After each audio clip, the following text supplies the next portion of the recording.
Welcome back to the PigSkin podcast. This is season 2, episode 18. As always, please remember to like, comment, subscribe, and share. We're going to go ahead and hop right into this. We got week 11 in the college football season, week 10 in the NFL. We got our first college football playoff rankings released earlier this week. Got some other college football news, some sad, some weird and wild, and then just some cool news. So we're going to go ahead and get into it with the absolute banger for once. That was the Thursday night football game last night. Bengals at Ravens. It's been insane. It was a good game for Kirk to get after what happened. We'll get into that later. Ravens 35, Bengals 34. So I played against a guy this week in fantasy that has double stacked Jamar Chase and Joe Burrow. Nice. I had the Ravens defense, so they scored 82 points. I scored -1, so I'm in the whole 83 points for the game even fucking starts. We got the fumble. Get the one fumble. Yeah, it could have been a lot worse. It could have been a lot worse. It could have been. Absolutely epic game. I mean, it was 14-7 at halftime. Both teams scored in the third quarter, and then the fourth quarter was just an explosion. Did you see the Tylan Wallace 84-yard touchdown? Yeah, no, it was awesome. My God. I thought he stepped out of bounds, but I mean, that foot stayed up, dude, just enough. Yeah. Just enough. Yeah, no, Thursday night, it was incredible. I won 5 of 6 of my prize picks. Obviously, Derrick Henry, Jamar Chase. Jamar Chase was the easiest one. That game was awesome. Jamar Chase, he's absolutely insane, especially when he plays against the Ravens. I mean, he's already a top 5 receiver in the NFL. He had 11 catches, 267 yards, and 2 touchdowns. He went 11, 264 for 3 touchdowns. Yeah, which is it sounds about right. Sounds about right when he's playing the Ravens. I mean, he always goes off against the Ravens. He just knows how to play against that team. Cincy at one point they were up 21-7 in the third quarter. Mm-hmm. Marlon Humphrey had that nice fumble to give it back to the Ravens, and then I feel like that was just kind of the momentum shift in the game was that fumble because the Ravens needed to have it. They needed to score, and then before you know it, the game is tied. And the Bengals, I mean, they had some questionable decisions on fourth down. I don't mind going for it, but the deep throws to Chase and Burton didn't really make sense to me with going against the Ravens defense. Just pick up the first down, bleed the clock. But, they were going for the kill shot. I guess whatever. I mean, if that's what Joe wants to do. Were you curious at all as to why they had Cody Ford playing left tackle? Like, I understand they were thin in offensive line. Orlando Brown was out, but I feel like you shouldn't ever move him from guard. Oh, I don't think they had anybody else. So yes, that's fair. Unless they wanted to move their rookie to left tackle, which is kind of a tough ask. Yeah, that's fair. So, but their guards got their ass whooped. Madubuike was in the backfield pretty much every play. Though they played great, for the start. I mean, they played well, but I mean, there's really not much. Reminded me of the OU Ole Miss game, just without all the scoring in the second half. But they held up for as long as they possibly could. The offense had things going, and then offensive line just fell apart. Yeah, well, Joe Burrow and Jamar Chase were incredible against the Ravens. Yeah, they were incredible against the Ravens this year, and I mean they have nothing to show for it because they're 0-2 against them. First game they lost 41-38, and then last night 35-34. And that sucks because the Bengals probably aren't going to make the playoffs now. That was a must-win game for them. Yep. So, they're probably going to be left out of the playoffs, barring a miracle to go their way. Joe Burrow this season against the Ravens. Here are his stats against Baltimore. He has 800 yards, 9 touchdowns, and 1 interception. That's ridiculous. Absolutely fucking ridiculous. And they scored more than 30 points in both games. I mean, that's just how good Baltimore is. You can't make mistakes when you play them because I mean that's what happens, whenever you play Baltimore. They are one of 3 teams that you have to play perfect football against them. Oh, 100%. Yeah. But so I mean, something to look out for the Ravens also is Kyle Hamilton. He got hurt. Pretty like key piece to their defense because was it? I don't remember if it was the next drive or like the next play. Joe Burrow had or no, it was the next drive. He had the Ravens went up and the first play of the game, the first play of that drive, Joe Burrow threw a 75-yard touchdown to Jamar Chase. So yeah, I mean that's how important he is to that defense. So then, and who do they have next? Let's take a look. The Bengals or the Ravens? The Ravens. The Ravens play. They go to the Steelers, to the Chargers. They got the Eagles, Giants, Steelers, Browns, Texans, Browns. Well, they have a 3-game stretch, depending on how severe Kyle Hamilton's injury is. I mean, you'd really like to have that guy out there on the field. Yeah. So, I mean, we'll see. Maybe it wasn't that serious, but it looked like he twisted his ankle. So, yeah, it was. Sprain. I don't know. Like I texted you, very well could be testicular cancer. You never know. It looked pretty serious. No, there is definitely prayers for Kyle Hamilton, prayers for Damar. Is there now we got to find a possibility for the Bengals to make the playoffs. We did our little category of can the Bengals realistically miss the playoffs if they go 14-4 or 14-3. Now we got to find a way for them to be able to make the playoffs. I'm sure they're going to need some losses in the division between the Steelers and the Ravens. Yeah, they're going to need a lot of help. Yeah, they'll need a lot of help, which sucks because I want to see Joe Burrow in the playoffs. I mean, he's a get rid of the frosted tips though. You think that's what it is? That's holding the team back. 100%. Well, it's not holding him back because I feel like he's having his best season. Oh, he has been outstanding. Yeah.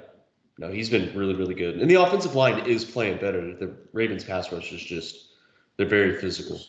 So Dafeoe, man, he's a beast. Matabuke is a beast. Everybody. Well, the defense is nice. I can't get my hair right.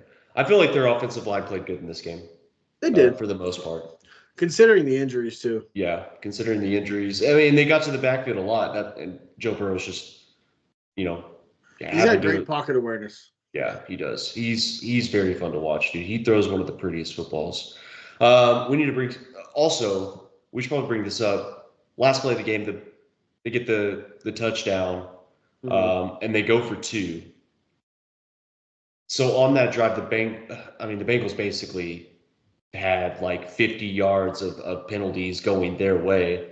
One play they got essentially like 30 yards of penalties. Yeah, well, and they missed the face mask on Joe Burrow in the final twice. Yeah. They missed the face mask on him, so they went for the 2-point conversion. There was 2 holds that weren't called. Yeah, and then they also had the face mask that they missed on Joe Burrow, or Joe Burrow was grabbed by his face mask, and the refs essentially just let them play the game. Did you see one of the LASIK eye surgery companies tweeted at the refs and was like, "Hey, free LASIK eye surgery for any NFL officials." Yeah, they probably help Jameis. They're just advertising. So, yeah. Who knows if they get the 2-point conversion there? I mean, that's why you go for 1. That's why you kick the extra point to tie it. Yeah, but then you lose to a coin toss. I know. I'm saying that because it's funny because I definitely had money on that game. And, so that's tough. I had the Bengals winning that game, and it looked good for a while. It did. It really did. Should we talk about your kicker in fantasy? Yeah. No, I don't want to talk about that. Is he washed? He might be washed. He missed that extra point. Yeah. Of course, they get the 2-point conversion when they score the touchdown to go up 26-21, make it 28-21, but. I think he's just a little bit past his prime. Probably the last person you want to have the yips on that team. Well, did you hear? It was like his first missed extra point in 500 attempts or whatever. Well, he's missed field goals from ranges that he doesn't typically miss. He's made a 60-yarder this year, I think. Yeah. But he's missed a 47. He's missed a 50 plus.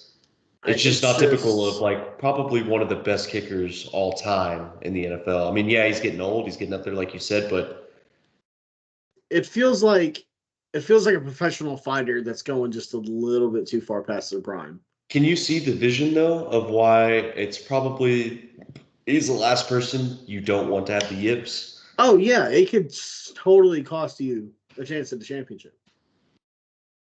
AFC Championship against the Chiefs. That would be. You need to make every kick. You need to make every. He's going to go perfect from here to the fourth quarter of that game, guarantee it. And then it's going to come down to a field goal that they need to make in order to go up. Either that or the Chiefs are down by 2. Yeah. You kick a field goal to go up by 5. They miss it. Patrick Harrison Bucker drills it. You get either that or Patrick Mahomes goes right down the field. I mean, it's kind of setting up that way. With the NFL's teasing us a little bit with their storyline for the season. Give us just a little hint. Well, and not just the Chiefs. I mean, you don't want to do that against the Bills either. I know the Bills are they're cursed for some reason in the playoffs, but I feel like Sean McDermott and that team is kind of learning from some of the mistakes they've made in previous playoffs. It's just when they play the Chiefs, it's just very, very hard to beat the Chiefs. But let's say they go up against the Bills, the Ravens do.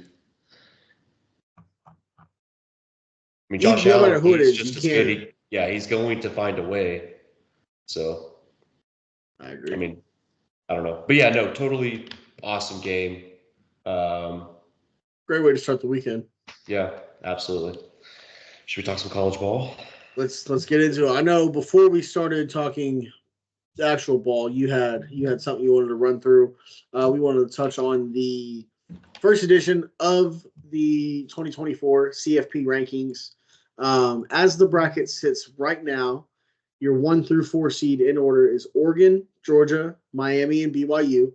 So that's your 4 auto bid buys. Then 5, 6, 7, and 8 is Ohio State, Texas, Penn State, Tennessee, Indiana, Notre Dame, Alabama, Boise State. So if you're tracking 5-12, that's Ohio State, Boise State. In the first game, 6-11, that's Texas. That's Bama at Texas. 7-10, Notre Dame would be heading to Happy Valley for a playoff game. And then your 8-9 game, which seems like the most intriguing matchup, Tennessee or Indiana coming down to Knoxville playing Tennessee. If things ended right now, that's what we'd be looking at.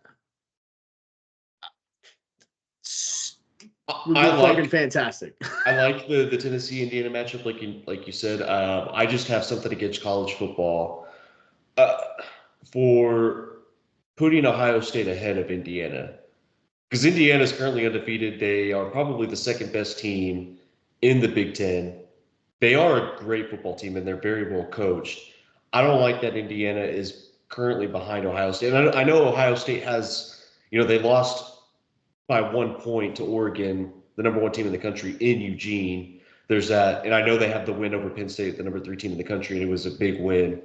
But I have something against putting, a team that already has a loss in front of an undefeated team like Indiana when they've blown out their competition. I know that they've kind of played some teams that don't really have much of a pulse. Yeah, but Washington's common opponents, they've beaten them more handily than both Oregon and Ohio State has. Yeah, exactly. Like they're a very good football team, and they should be ranked ahead of Ohio State. I mean, that's just how I feel. I think they should be ahead of Ohio State. It is crazy that Bama is currently seeded, like they are in the playoffs as it stands right now. That Georgia win meant a lot, I guess, to the playoff. If they did beat Georgia, yeah, they do, and they're still Alabama. Like that's the main part about it is the fact that they're Alabama. They have the talent, yeah. Yeah, if they did beat Georgia, obviously they'd be 5-3, but Texas A&M or LSU or someone would have that spot. Now rounding out the remainder of the top 25, 13 through 20, SMU, wow, at 13, impressive. That ACC championship against Miami is going to be huge. It's going to feed families. Texas A&M, LSU, Ole Miss, Iowa State, Pitt, K-State, Colorado, one that surprised me, 21 through 25, Washington State at 21, Louisville 22, Good football team. Clemson, who Louisville just beat at 23, Missouri, Oklahoma's opponent for tomorrow, and then Army at 25. Yes. Now, I respect them for throwing Army in there, but I think you put Army in the top 20. All right. Pitt just got their break speed off by SMU. Knocked Pitt down just a couple points. You don't even have to rank Missouri. I appreciate it because if things go the way that they should tomorrow, OU's going to have a ranked win on the season. But Army should be ahead of a few of these teams. I wholeheartedly believe Army would beat Missouri. Washington State, maybe. Well, Pitt. Like, Army's a good team, man. Yeah, they are a good football team, but if I also haven't played anybody. If Brady Cook is playing, could be a different story. So it's not.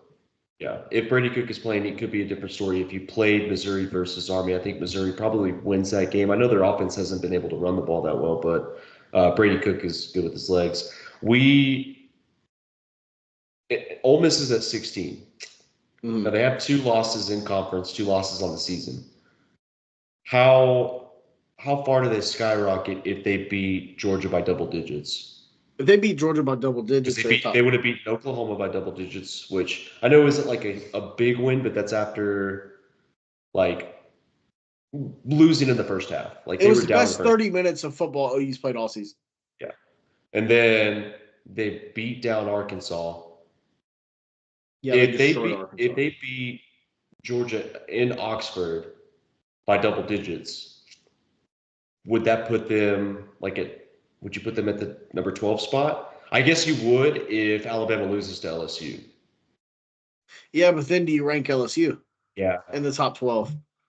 I guess it depends on how it looks. Yeah.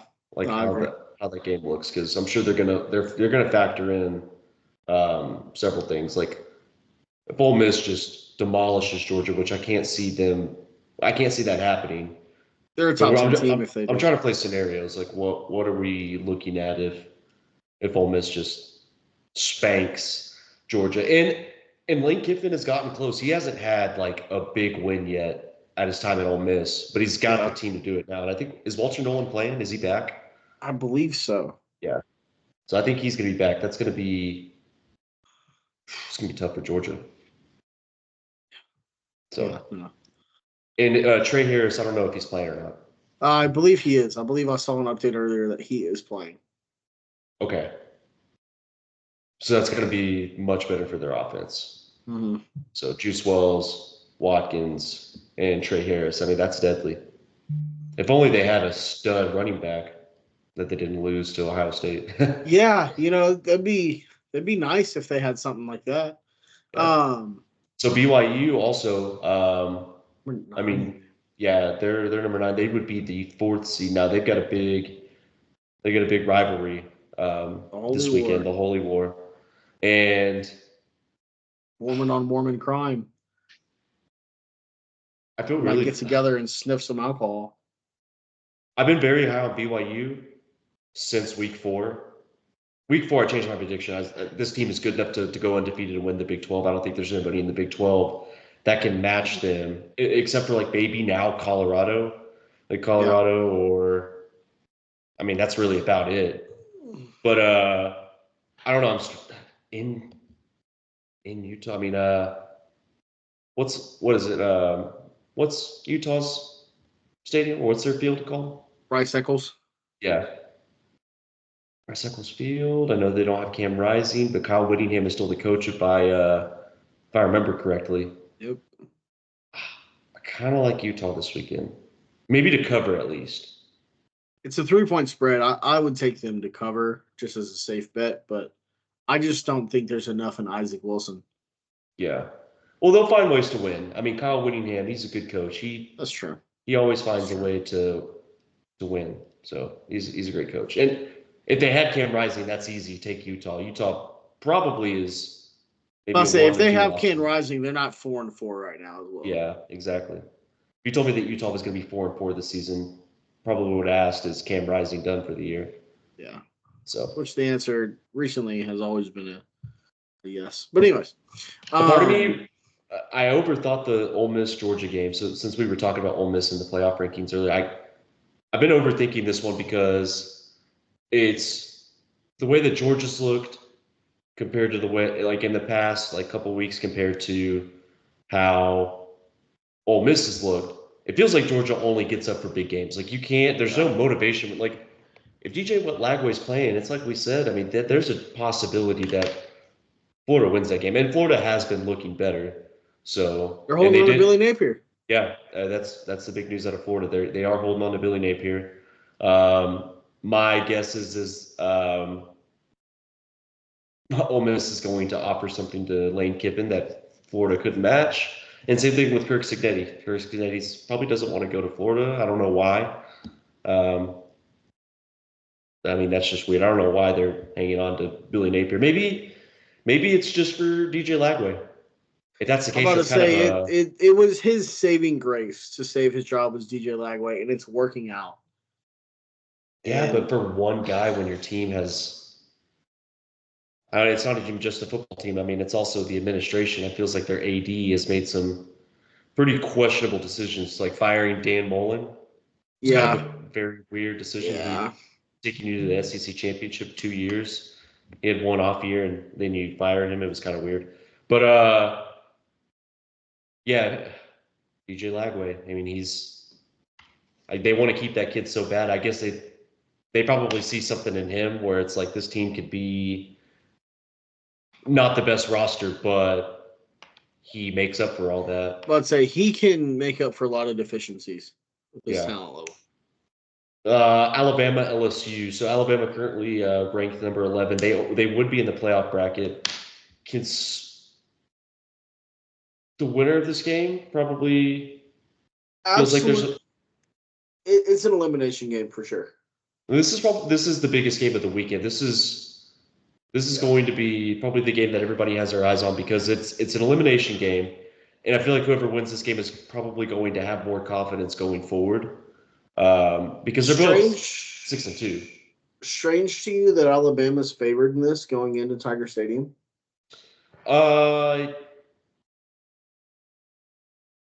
I think if you look at it, no. Yeah. Because let's kind of break it down a little bit. LSU has struggled.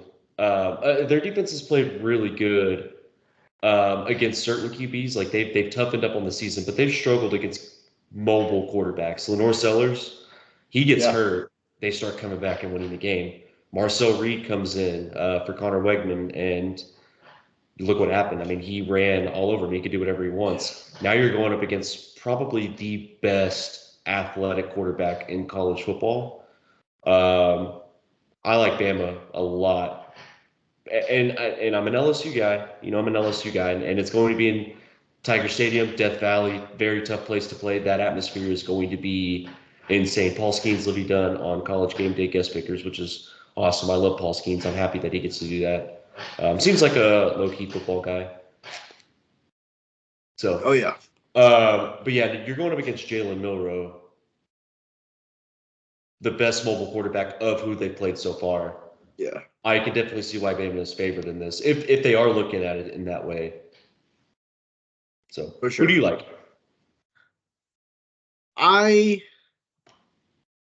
It's hard to go into Baton Rouge in Tiger Stadium and be at LSU. That's why I've been kind of back and forth on this. And I think Nussmeier has, in moments, he's turned it on and looked like one of the better quarterbacks in the SEC and in the country.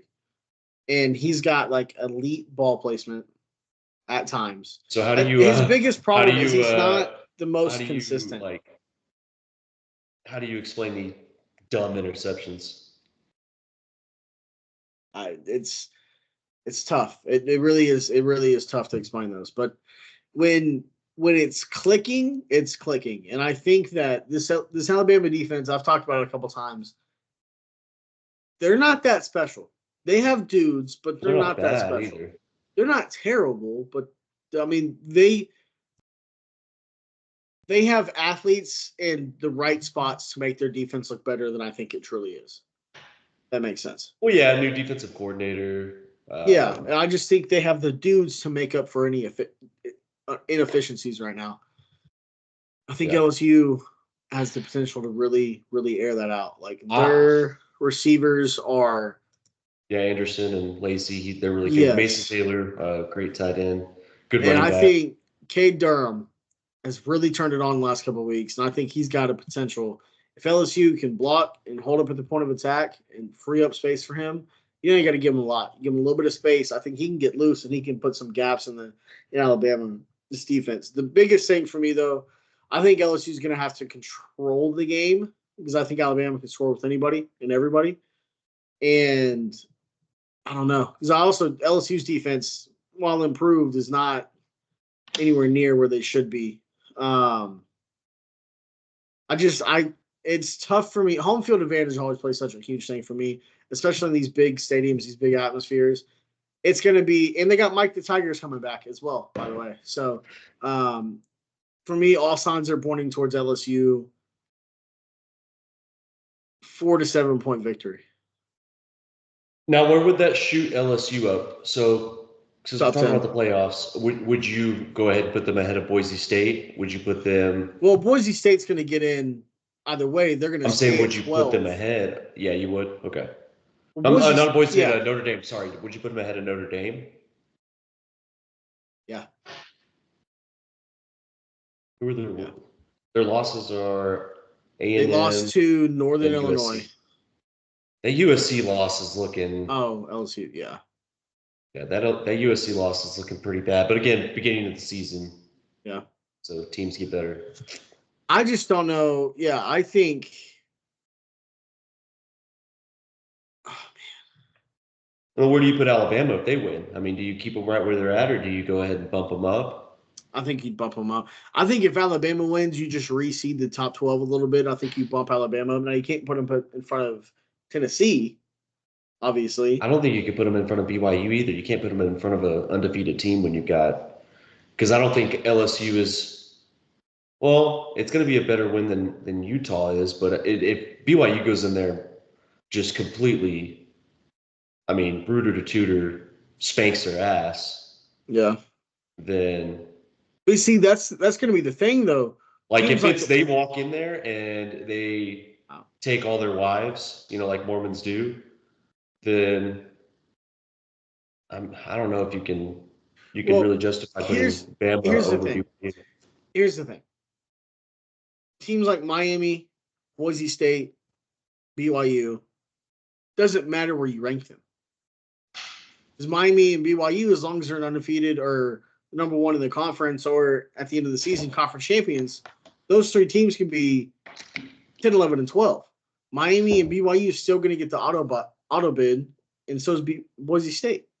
And so the rankings, to me, as long as you're inside the top 12, really don't matter outside of just where you're going to be playing your game at. Which becomes that's important. A big deal.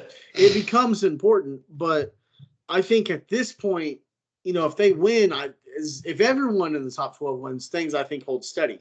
You may reshuffle teams, but you can't put Alabama in front of Tennessee when Tennessee beat them 2 weeks ago. You can't put Alabama in front of undefeated Indiana, in my opinion. They're not better than Ohio State, I don't think. They're obviously not going to be in front of Oregon or Georgia or Texas or anyone like that. Maybe you put them at 10 and just bump Notre Dame down a little bit, bump BYU down, but I don't think you put them in front of BYU because BYU's undefeated. So, case in point, but here's the thing: LSU and Ole Miss win. Does everyone bump up a little bit? And you just slide both of them in and drop Georgia and Bama out. I still think Georgia with 3 losses is the top, or with 2 losses, is the top 12 team in the country. Yeah, their schedule's brutal. I mean. Yeah. The win against Texas on the road is a massive win for them because Texas right now, number 5 team in the country, which what do we do with Texas if they lose to Florida this weekend? I'd take them out back and shoot them. Yeah. That's their season's done if they lose to Florida. Texas with that schedule is not going to get 2 losses unless they with that roster and how highly thought of they were as a football team. I mean, you can't lose that game. I guess you could because their roster is so damn good, and they've got Steve Sarkisian who was in the playoffs last year. You could make a case like if they beat Texas A&M, it wouldn't be resume. It wouldn't be a No. resume case. It'd be yeah, we just feel like this team is good enough to compete in the playoffs. But then you throw them in at 11. You know what I mean? So, Yeah, or 12. So imagine if they lose to Florida, imagine being like Ohio State at the 5th seed, and you're just chilling. You went out the rest of the year, and you're like, yeah, we're just gonna play Boise State in the first round, and then shit hits the fan. Texas gets bumped to 12, and they're like, I don't know. I don't know if you want to play Ashton Jeanty. That is true. I think that Ohio State defense would be just fine. But Jeanty rushes for 290 yards. I would fucking favor Number 1 the overall chaos pick. as much as possible. Number 1 overall pick if he just has a career day against a playoff team. But going back to what you're talking about, at this point, OU season's done, right? We're fighting for a bowl game, which is sad. Like, we're fighting to make it to, like, the Casparilla shit your pants bowl. Like, so I want as much chaos to ensue as possible, as physically possible. I want Indiana as the 1 seed going into this fucking thing. Like, I want Indiana 1, BYU 2, so that would be 3. that would be Oregon losing a game, and I know. Dylan Gabriel's out of the Heisman race if he loses to Ashton Jeanty deserves it anyways. I love Dylan as much as anybody else does. Yeah, I know. I really want Dylan Gabriel to win it. Just seems like an awesome guy, and he's a great football player. Like what he did for Oklahoma when we needed him, and then how he's helping Oregon right now. Ultimate bridge quarterback. Does Bo Nix beat Ohio State? No. Yeah, Dylan Gabriel did. See, Dylan's got a clutch factor like nobody else, man. Yeah, no, he's so smart. He like that. I really want him to win the Heisman. I think that'd be good for him because he's not going to play in the NFL. No, so he'll be a career backup at best. That's why it sucks. Like this season's happening because like obviously Jeanty and Travis Hunter, depending on how things go for Colorado, like those guys deserve it more. But I'd be happy for Dylan if he ended up winning the Heisman. I wouldn't be mad if it was like Cam Ward that won the Heisman. Like you fucking idiots, like. Yeah. But that's just my bias towards Dylan Gabriel. I wouldn't mind seeing him win it, but it probably should be like Jeanty or Travis Hunter. I agree. You want to get an OU game real quick? You got any other thoughts you want to touch on? Playoffs. I thought we were. Yeah, I guess we could talk about it. I mean, we got to talk about the OU game, no matter what. Yeah, you're right. So I mean, season's done, so like I don't really. We got a shot to shut little brother in Missouri up, man. Come on, we got to do it.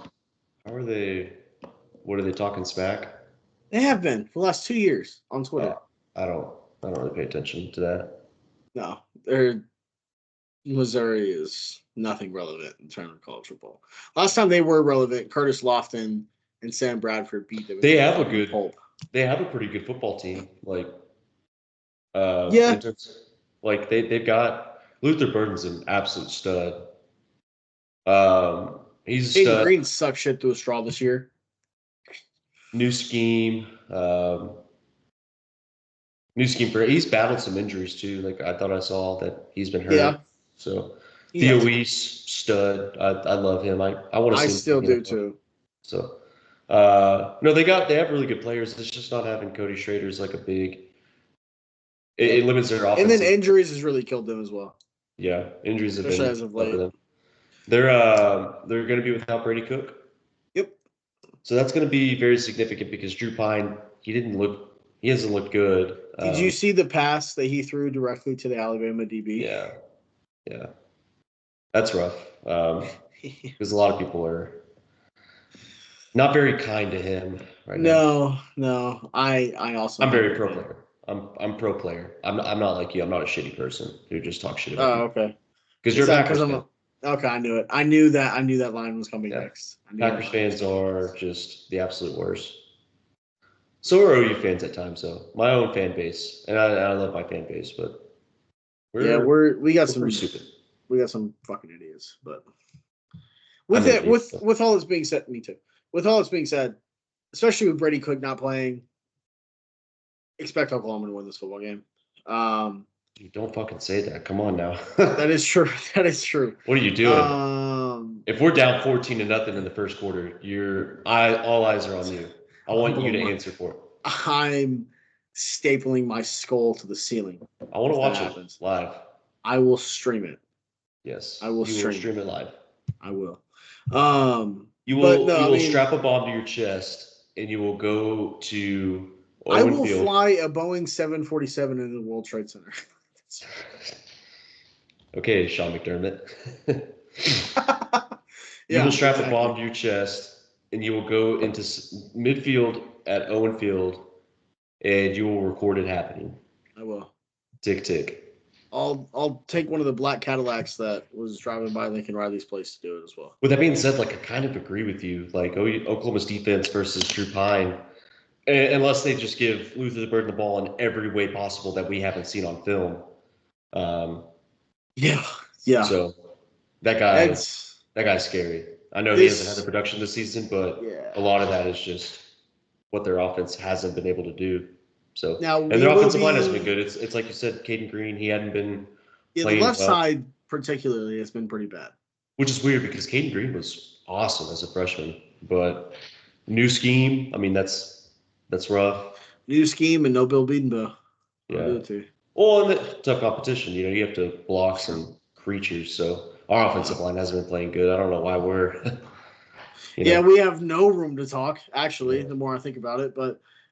Jackson Arnold is the knight in shining armor. Jackson Arnold keeps me sleeping comfortably at night because ever since getting benched and coming back, he's looked like a new man. His percentage is up. He's more efficient. His timing is better. He's throwing the ball with anticipation. Sneaky fast. Turned the ball over. Sneaky fast. Yeah. But these are like expectations that I had for him, so I'm still not like. Well, yeah, but bad as things were at the start of the season, on my 2023 class, like I had him as the number 1 QB, like over Nico, over Arch, over Dante Moore, all those guys. So like, I expect way more out of him. Like Nico, I expected a lot, but like he's impressed me with what he's done because I didn't expect there's expectations for certain quarterbacks. You know, Caleb Williams. He's supposed to be playing good when he played good in those games that he did. Now he's not playing well, and it's like, this is unacceptable. That's the same thing with Jackson Arnold. And I know scheme, Joe John Finley, got to give him props. Kevin Johns, I think, is the big thing here. Well, I think Kevin Johns has done a lot. If you remember, Jeff Levy was recommended Joe John Finley to be the play caller for the season. They went with Seth Luttrell. So Joe John, I mean, he's done better at kind of scheming things up. You think there's a way he keeps his job? If they score 40 points every game going forward. And Jackson Arnold looks amazing. I agree. But then you need to somehow keep Kevin Johns because obviously he's a quarterback's coach. I mean, he helped develop Riley Leonard. So you need to somehow get those guys. If you want to keep those guys and you believe in them, I'm going to need to see at least 38 points going forward per game. I agree. Burks might be coming back, which is big. Farouk might be back as well. They're both probable. Yes, but I would love to have Burks back. Oh, certainly. Love to have Burks back. I want both. I want as many players back as we can possibly get. JJ Hester might go. JJ Hester revenge game. Theo Weiss revenge game. Expect those wide receivers to have. Well, he's not going to be playing. He got benched. So. Fair. Although I kind of want to see him go up against J.J. Jackson. I was about to say I would love to see him just get buried. But I mean, what's like realistically like? I mean, we're sitting over here thinking, you should win this game, but we haven't been great in SEC play. We beat Auburn. Auburn beat themselves. Turd in the river. So that's I think with Drew Pine playing, obviously it gives us a much better shot. Now he's going to have a few weeks of preparation. Being the number 1 guy throughout practice and stuff. So that might help. He's an experienced guy, but I think our defense. They're going to give up a fluky drive that's going to feel weird and scare the shit out of everybody, but They should tighten back up and play really well. when they put Danny Kanawa on Stutzman it. is 9 tackles away from being 10th all time, half a tackle for loss away from being 5th all time. Oh, also Buckus Award nominee. Yeah, semifinalist for the Buckus. With worse stats than he had last year, and he won the semifinalist. Weird. Well, guys are targeting him. Like offenses are That's true. circling on film. Hey, this guy. Well, I'm not he's saying a that first rounder. it's weird that he has worse stats. I'm just saying like this year he's got worse stats, but because he's more well known, he's being more recognized for an award that he probably should have won last year. You know what I mean? He needs an interception, right? Yes. Needs an interception. You know, he got his first sack of the season last week. He hasn't really had to do that. Our defensive line has just been. He smacked the fuck out of that quarterback too. Now we need a big game from our Mason Thomas. Mm-hmm. PJ might play as well. PJ was probable today. That's good news. He needs a sack. Yeah. He needs another sack. We need to get him just going. Just some confidence. Let him get going. He is a guy that you circle on film or you circle and like you keep an eye out for that guy. Redshirt freshman. He's got 3 more years of eligibility. He's got to have something like the next couple weeks. I'd love to see him chasing down Jalen Milroe. That'd be fun. Not in a bad way, but like getting maybe like a shoestring tackle for a sack on Jalen Milroe would be fun to see that from PJ. I know that's 2 weeks away, but still. Barnes is out. Barnes is out. Yes. So expect Taylor Tatum and Sam Franklin. Gavin Sawchuk's questionable. So Caleb Hicks. What are we doing? Caleb Hicks. I do agree. Maybe more Xavier Robinson. He was running through kids' heads. So I would love to see more Xavier Robinson as well. I don't think they're gonna put him out there. I'm just realistically, I don't think they do. I hope so. But I do agree though. I would love to see more Caleb Hicks. That would be lovely. Now, what is your confidence going against Bama and LSU? Like, how do we have to beat Missouri? Is it a shutout? We have to. A shutout is entirely in the cards. If Alabama with their defense shut out Missouri, we should shut out Missouri. We are better on defense than Alabama is. I guess it depends on who's playing at corner. Like, do you have Eli Bowen out there? Do you have probably? Because they should start Woody and Eli Bowen, perfectly fine, and then put Jacoby Johnson or someone in the slot. Yeah. Or even put Peyton Jacoby's been good. Jacoby's been really good playing on the outside, though. That is true. So, maybe put Wood in the slot. Yeah. Eli's our best corner. He's really fucking good at football. It's crazy how good he is. Yeah. Peyton Bowen might be good to go. Yeah, I almost want Woody Washington to just shadow Luther Burden, though. I feel like that'd be like a heavyweight fight between skill position players. I think Woody Washington. I don't know. Woody's really well. Hasn't been great though this season. But he's been playing out of position. Yeah. He's played a ton of cheetah. He hadn't even played slot, which is crazy. He's like only played cheetah, safety, and a little bit of corner. I don't know what they're thinking, why they're doing that, but whatever. You need the secondary to be big because those wide receivers are good. That's what we expect this year too. Yeah, you can expect the pass rush to be good. I would assume so. Mm-hmm. Now on the offensive side of the ball, the pass rush is pretty good. It's not like elite. It's not Ole Miss. It's decent. Yeah, it's not Ole Miss. It's not Texas. But they're still good. Like I'd say 6 out of 10. 6 out of 10. Because they do different things, different stunts. So. They got SEC guys there. Yeah. That way. Yeah, they do. And so need a big game from the interior for sure. Mm-hmm. Logan Howland gonna have his hands full. Yeah. Edo Zida gonna have his hands full. Spencer Brown. Should have his ass full of the bench. Yeah. Well, he might have to play, so you just kind of cross your fingers. Terrifying. Unless Isaiah Autry Dent plays. Tough position to put a true freshman. Yeah, no, you're not putting a true freshman at tackle in the SEC. Yeah, that's not Caden Proctor. Put it that way. You're not putting a true freshman that's not named Caden Proctor at tackle in the SEC. Maybe it's with the season kind of the way that it's going. Maybe you do, and you just add help there. Maybe fair. Really bad look for Spencer Brown though to lose his job to three different dudes, including a true freshman. He's been dog shit. So he's had the chance to fix his technique because everything is there. He's got the long arms. He's got everything that you want to be a good tackle in the SEC. 6'6". He's got the size, the weight. He's just kind of slow, and he doesn't use his length. So he's or sorry to cut you off. You kick Fabechi to right tackle and bring in Eddie Pierre-Louis at guard. I would almost want Eddie Pierre-Louis at right tackle. I know he's I'd almost small, want 5 Eddie Pierre-Louis out there. Yeah. Just eating dudes for breakfast.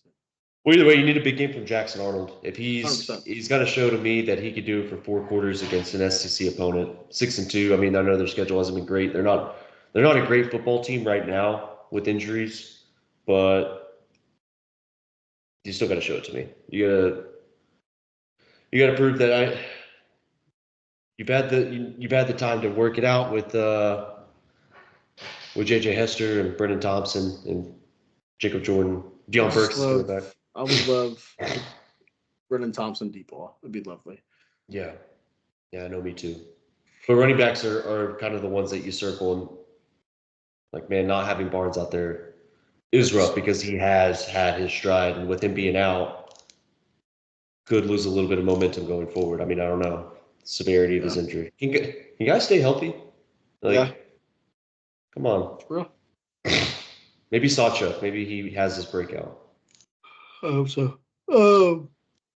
Any other games you got your eye on? Lots of them. Let's go ahead and pull some up real quick. So we talked about the Holy War. Kind of want to bet. Kind of want to bet Utah in a way. You're a sicko. Yeah, I know. I've got a sicko brain this week. Georgia Tech, Miami. Sneaky fun game. Yeah, Georgia Tech is going to be able to score some points. So, like, Miami better tighten it up. Yeah, they've been getting themselves in some trouble lately. Yeah. I kind of like Georgia Tech plus 10. Miami's got to prove it to me they got to win this game by at least 2 scores. Agree. Not a late 2 scores either. Like a comfortable. Yeah. Like, I need to see throughout. Second quarter going into halftime 28-14. So, Florida, Texas feels like a trap game for Texas, even though they should handle Florida. I mean, they're favored 21.5. DJ Lagway's probably out. They're on their 3rd-string quarterback, but if DJ Lagway was playing, a lot closer. Different story. So I don't know. I think Texas should handle them. Got to give our respect to Minnesota. They're actually a pretty good team. PJ Fleck, I don't know how they lost to North Carolina to start the season. That almost feels like, how the fuck did they lose that game? That was, especially with their starting quarterback going down. Is Minnesota, do they kind of feel like the Iowa State of the Big Ten? And PJ Fleck's kind of like Matt Campbell. They build and build and build. They have a pretty decent to like good season, and then they drop back down for a couple years, and then they build up to do it again. Well, I love PJ Fleck in Minnesota, though. Yeah. Well, Max Crosby, too. Like, he's quietly put together a really good. I mean, he's only thrown 4 picks. He's been super efficient and super, like, not careful. That's not the right word, but super secure with the football. Yeah. And they got a wide receiver I like in Daniel Jackson. They got a safety I fucking love. Yeah, that guy he'll be either a day 1 or a day 2 guy for sure. 100%. He's very good. I'm trying to look to see if there are any games that you want to cover your eyes. Also, I know we were talking about Army being number 25, and I was trying to go to this game. I couldn't get the tickets, unfortunately, but watch out, North Texas. Texas Army would be a fun game, man. That's a good offense in North Texas, man. It is. Chandler Morris played well. Yeah. And DT Sheffield. He was a savior of my first season playing with North Texas in Dynasty mode. Oh, yeah? Yeah. He helped me. Him and I'm in Landon Sides. Okay. But yeah, no, I like North Texas. That's a game that I am going to watch in the afternoon for sure. Spread Eagle. Who's your spread Eagle this week?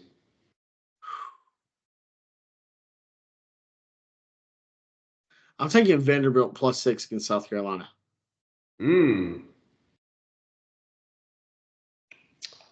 I like it because I was going to take South Carolina to cover that. Okay. Not as a spread Eagle, but I like South Carolina to cover that. I think South Carolina's a very good game.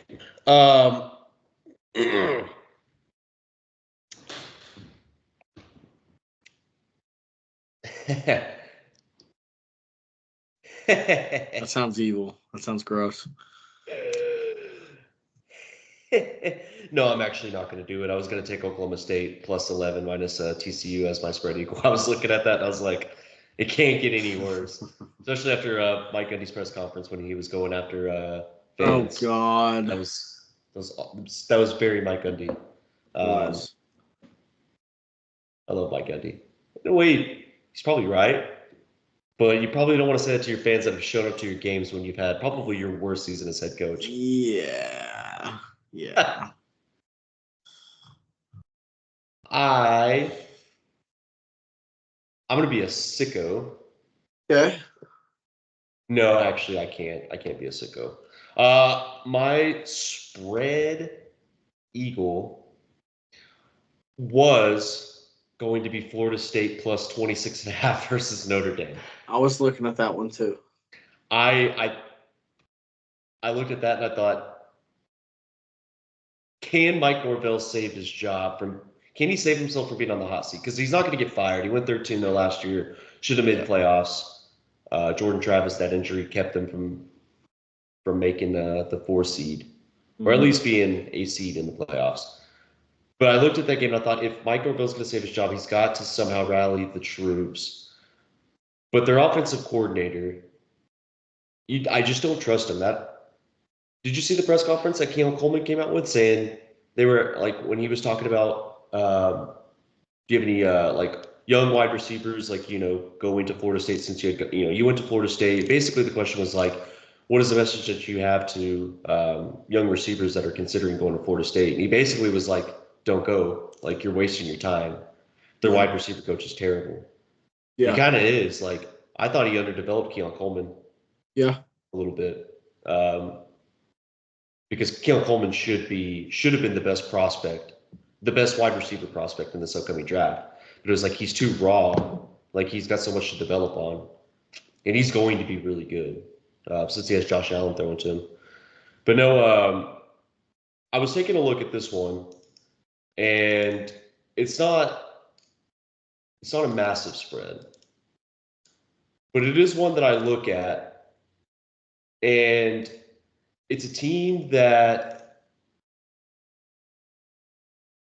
had high hopes coming into the season. Mm-hmm. But things haven't looked great for them. Okay.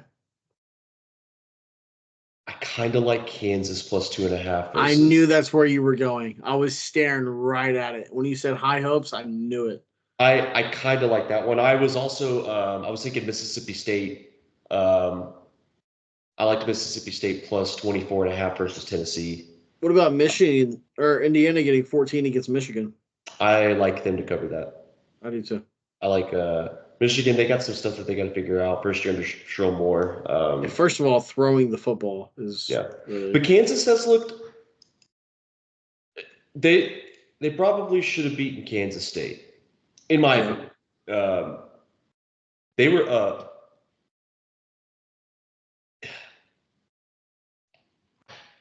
Their clock management at the end of that game was terrible. I don't know what they were winning. It was 27-26. They finally had a chance to beat Kansas State in this game. Their clock management was terrible. Iowa State, they're one of the best teams in the Big 12, but Lance Leipold, man, I still believe in him. I know he's having a rough season. They got to figure out a new offensive coordinator for sure. It's hard to recruit at Kansas, but he is a great developer of talent.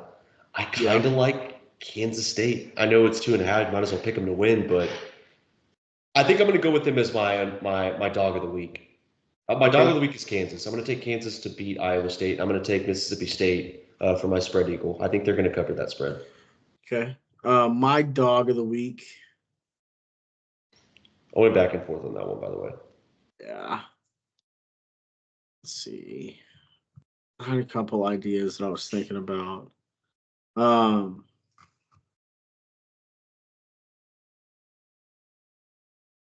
What do you think of Texas Tech and Colorado? Yeah, damn it. It's like you can read my mind at this point. That's exactly where I was about to go. I was thinking I like Texas Tech at home in Lubbock against Colorado. And look at that something. Over. Huh? Look at that over. Jesus Christ. Something's been speaking to me about where is it? Texas Tech home underdog. Something's been speaking to me about this Duke or NC State game. It's not a huge spread. It's 3 points, but I'd like Duke to beat NC State at home. I am in the spirit of Grayson McCollum. I kind of want NC State to win because I was a huge fan of his. Yeah, I agree with that. But even though he went to Texas, I have been the biggest Malik Murphy fan. Yeah. I love Malik Murphy as a prospect, dude. And it's kind of like the whole Dan Campbell thing. It pains me because he's a Texas guy.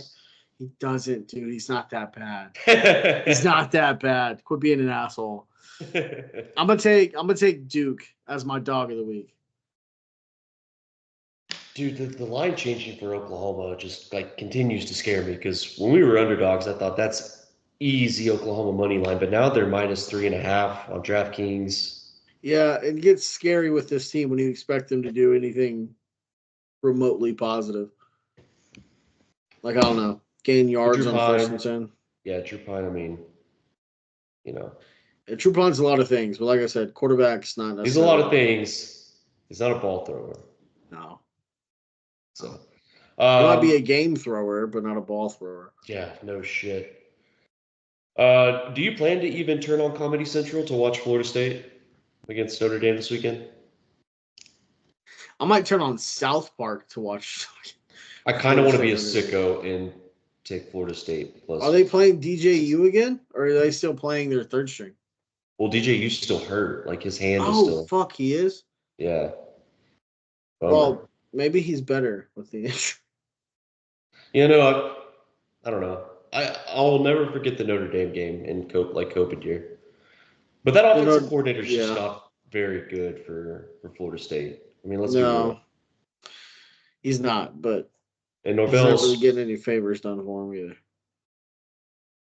Norvell would probably be gone if they didn't go undefeated last year. Norvell would be gone 4 weeks ago if they didn't go undefeated last year. Yeah. How do we like Washington going into Happy Valley?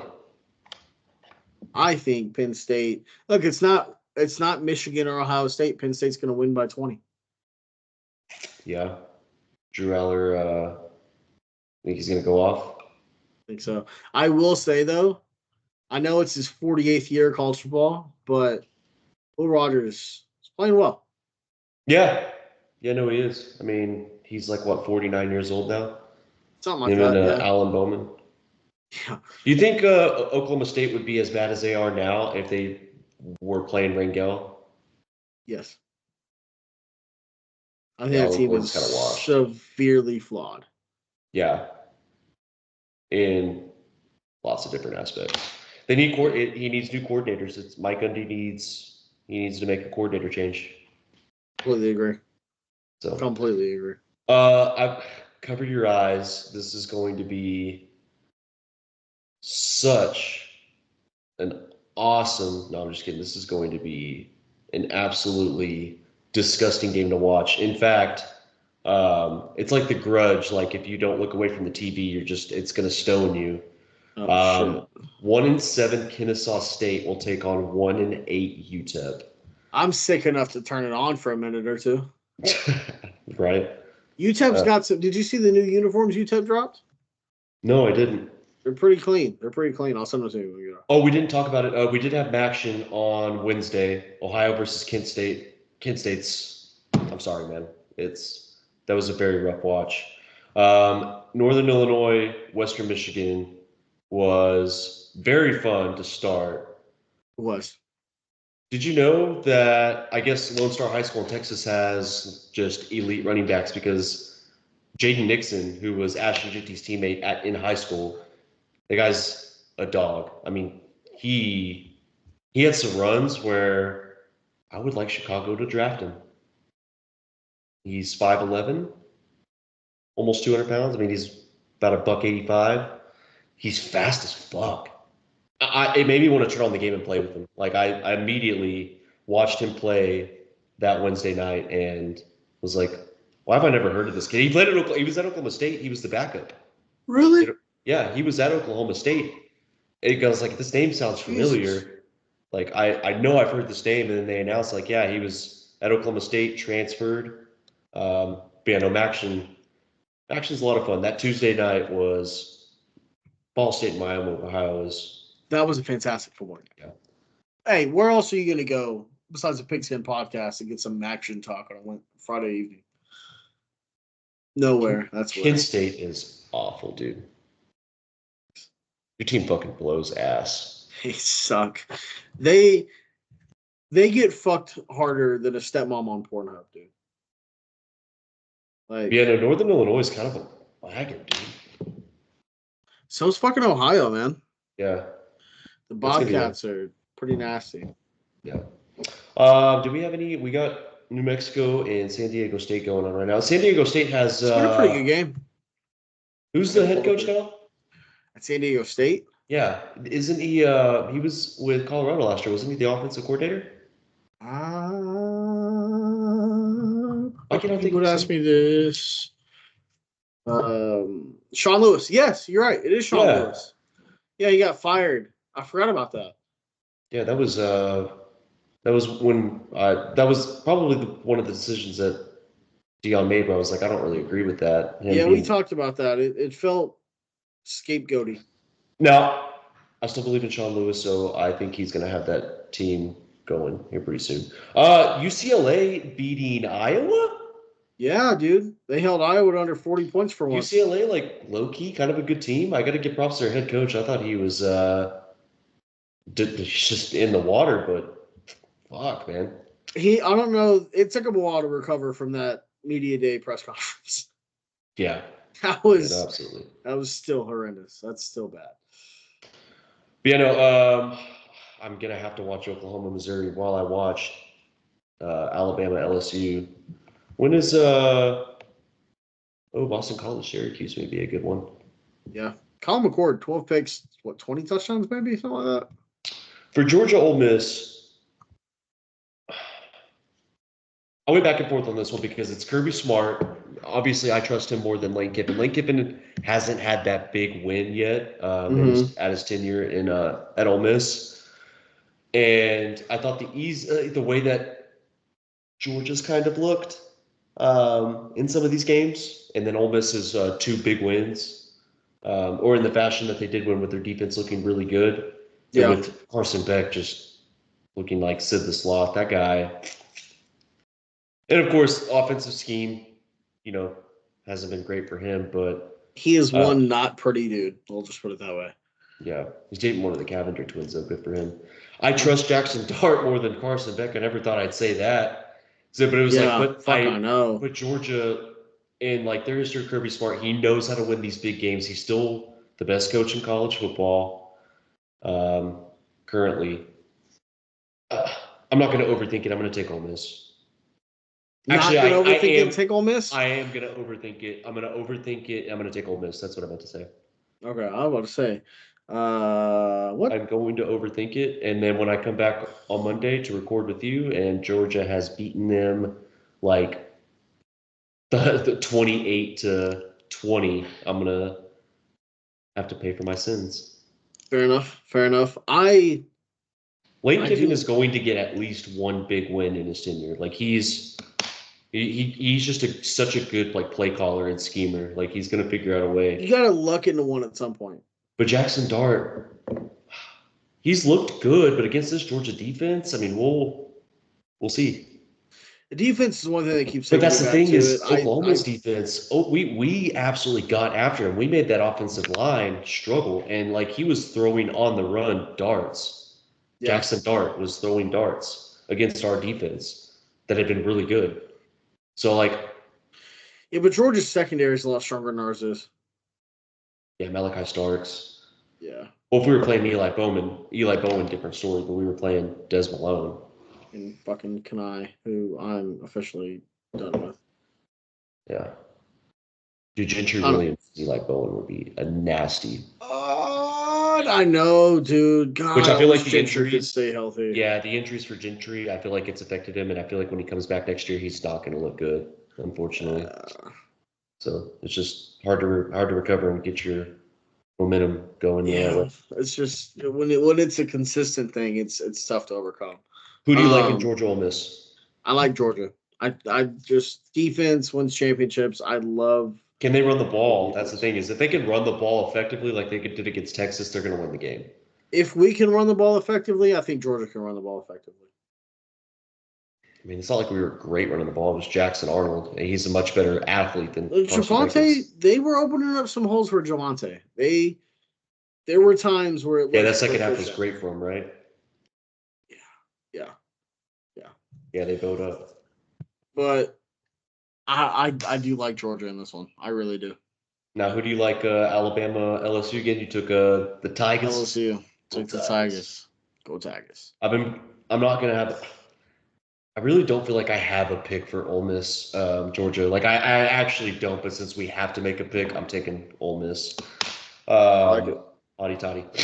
I also don't really have a pick for LSU, Alabama. Like I don't know who to pick. But I have to pick, so I'm taking Jalen Milroe. Does this come down to a similar thing, kind of like the Georgia game? If you have a quarterback with the ball with 2 minutes to go in the game, taking Jalen Milroe over Nussmeier? Nope, taking Nussmeier, 100% better quarterback. But I don't think it's going to come to that situation. I think they're going to run the ball. They're going to get things going. They're going to get the ball to Ryan Williams and the other receivers, and they're going to scheme things up to get ahead early and to keep the momentum and not have drive killers. Like I can see Alabama with the way that they've struggled, like with Tennessee, the way they managed that game. And then how they almost had a disastrous second half against Georgia and the loss to Vanderbilt. They almost blew it to South Carolina, dude. Yeah, they almost they've had a lot where it's like you've had too many you had so many instances where the game was too close. And two of them you won, two of them you lost. Like I feel like Kalen DeBoer, I don't know. I have to pick, so I'm just going to go with Bama. Who do you like in Missouri, Oklahoma? Who do you? Are you sure? No, but yes. Yeah, I like Oklahoma -3.5. Yeah, I like that number too. Yeah, I do. I think that's it for our college football talk, man. Sounds good. We do have a couple little things to get into, though, regarding college football. Kind of a random story that we both kind of got before we started. Diego Pavia is suing the NCAA over eligibility and violation of, forget exactly what it was, but how long has he been in college football? Not as long as Alan Bowman. Yeah, that's true. Or like Cam Rising. Yeah. So, but he's suing them over his eligibility dating back to his JUCO days in the 2020, 2021 seasons. Yeah, he's seeking temporary restraining order against the NCAA, which is preventing him from playing the 2025-2026 season based on his attendance at junior college during the 2020-21 season, which I get it. He's probably not going to play in the NFL, and he wants to play more college football. He's a legend at Vanderbilt. Yeah. So he wants more playing time, and he probably believes in his coach and his team. But I just don't know if he's going to be able to win this one. I mean, maybe. Yeah, I don't know. If he could bring together a good case, because people hate the NCAA. That is true. So, like. That is true. But look what the NCAA did to Tez Watkins last year. They went through the whole thing, and he only played, 4 games? Yeah. So, I don't know. If you're going to trust any organization to fuck it up, usually the NCAA is the one to go with.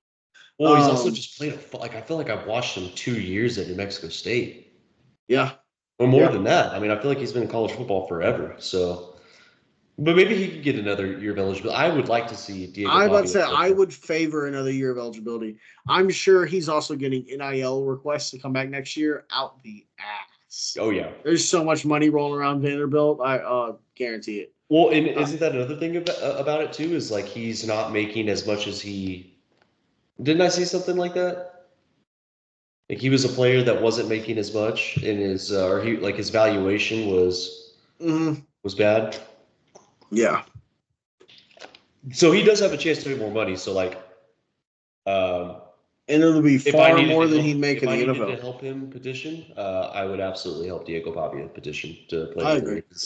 He's fun to root for. He's fun to bet for too because he's something. Usually makes me money if you bet for him. So and also they play Auburn again next year, right? I want him to go 3-0 against Auburn. Dude, this would be so funny. It'd be so funny. I'm sweating my ass off over here.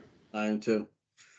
But we are going to finish it up on some pretty sad news.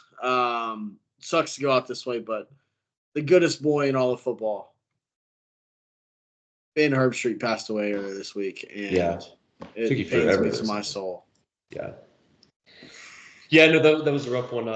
He had cancer that spread throughout all of his organs. Yeah.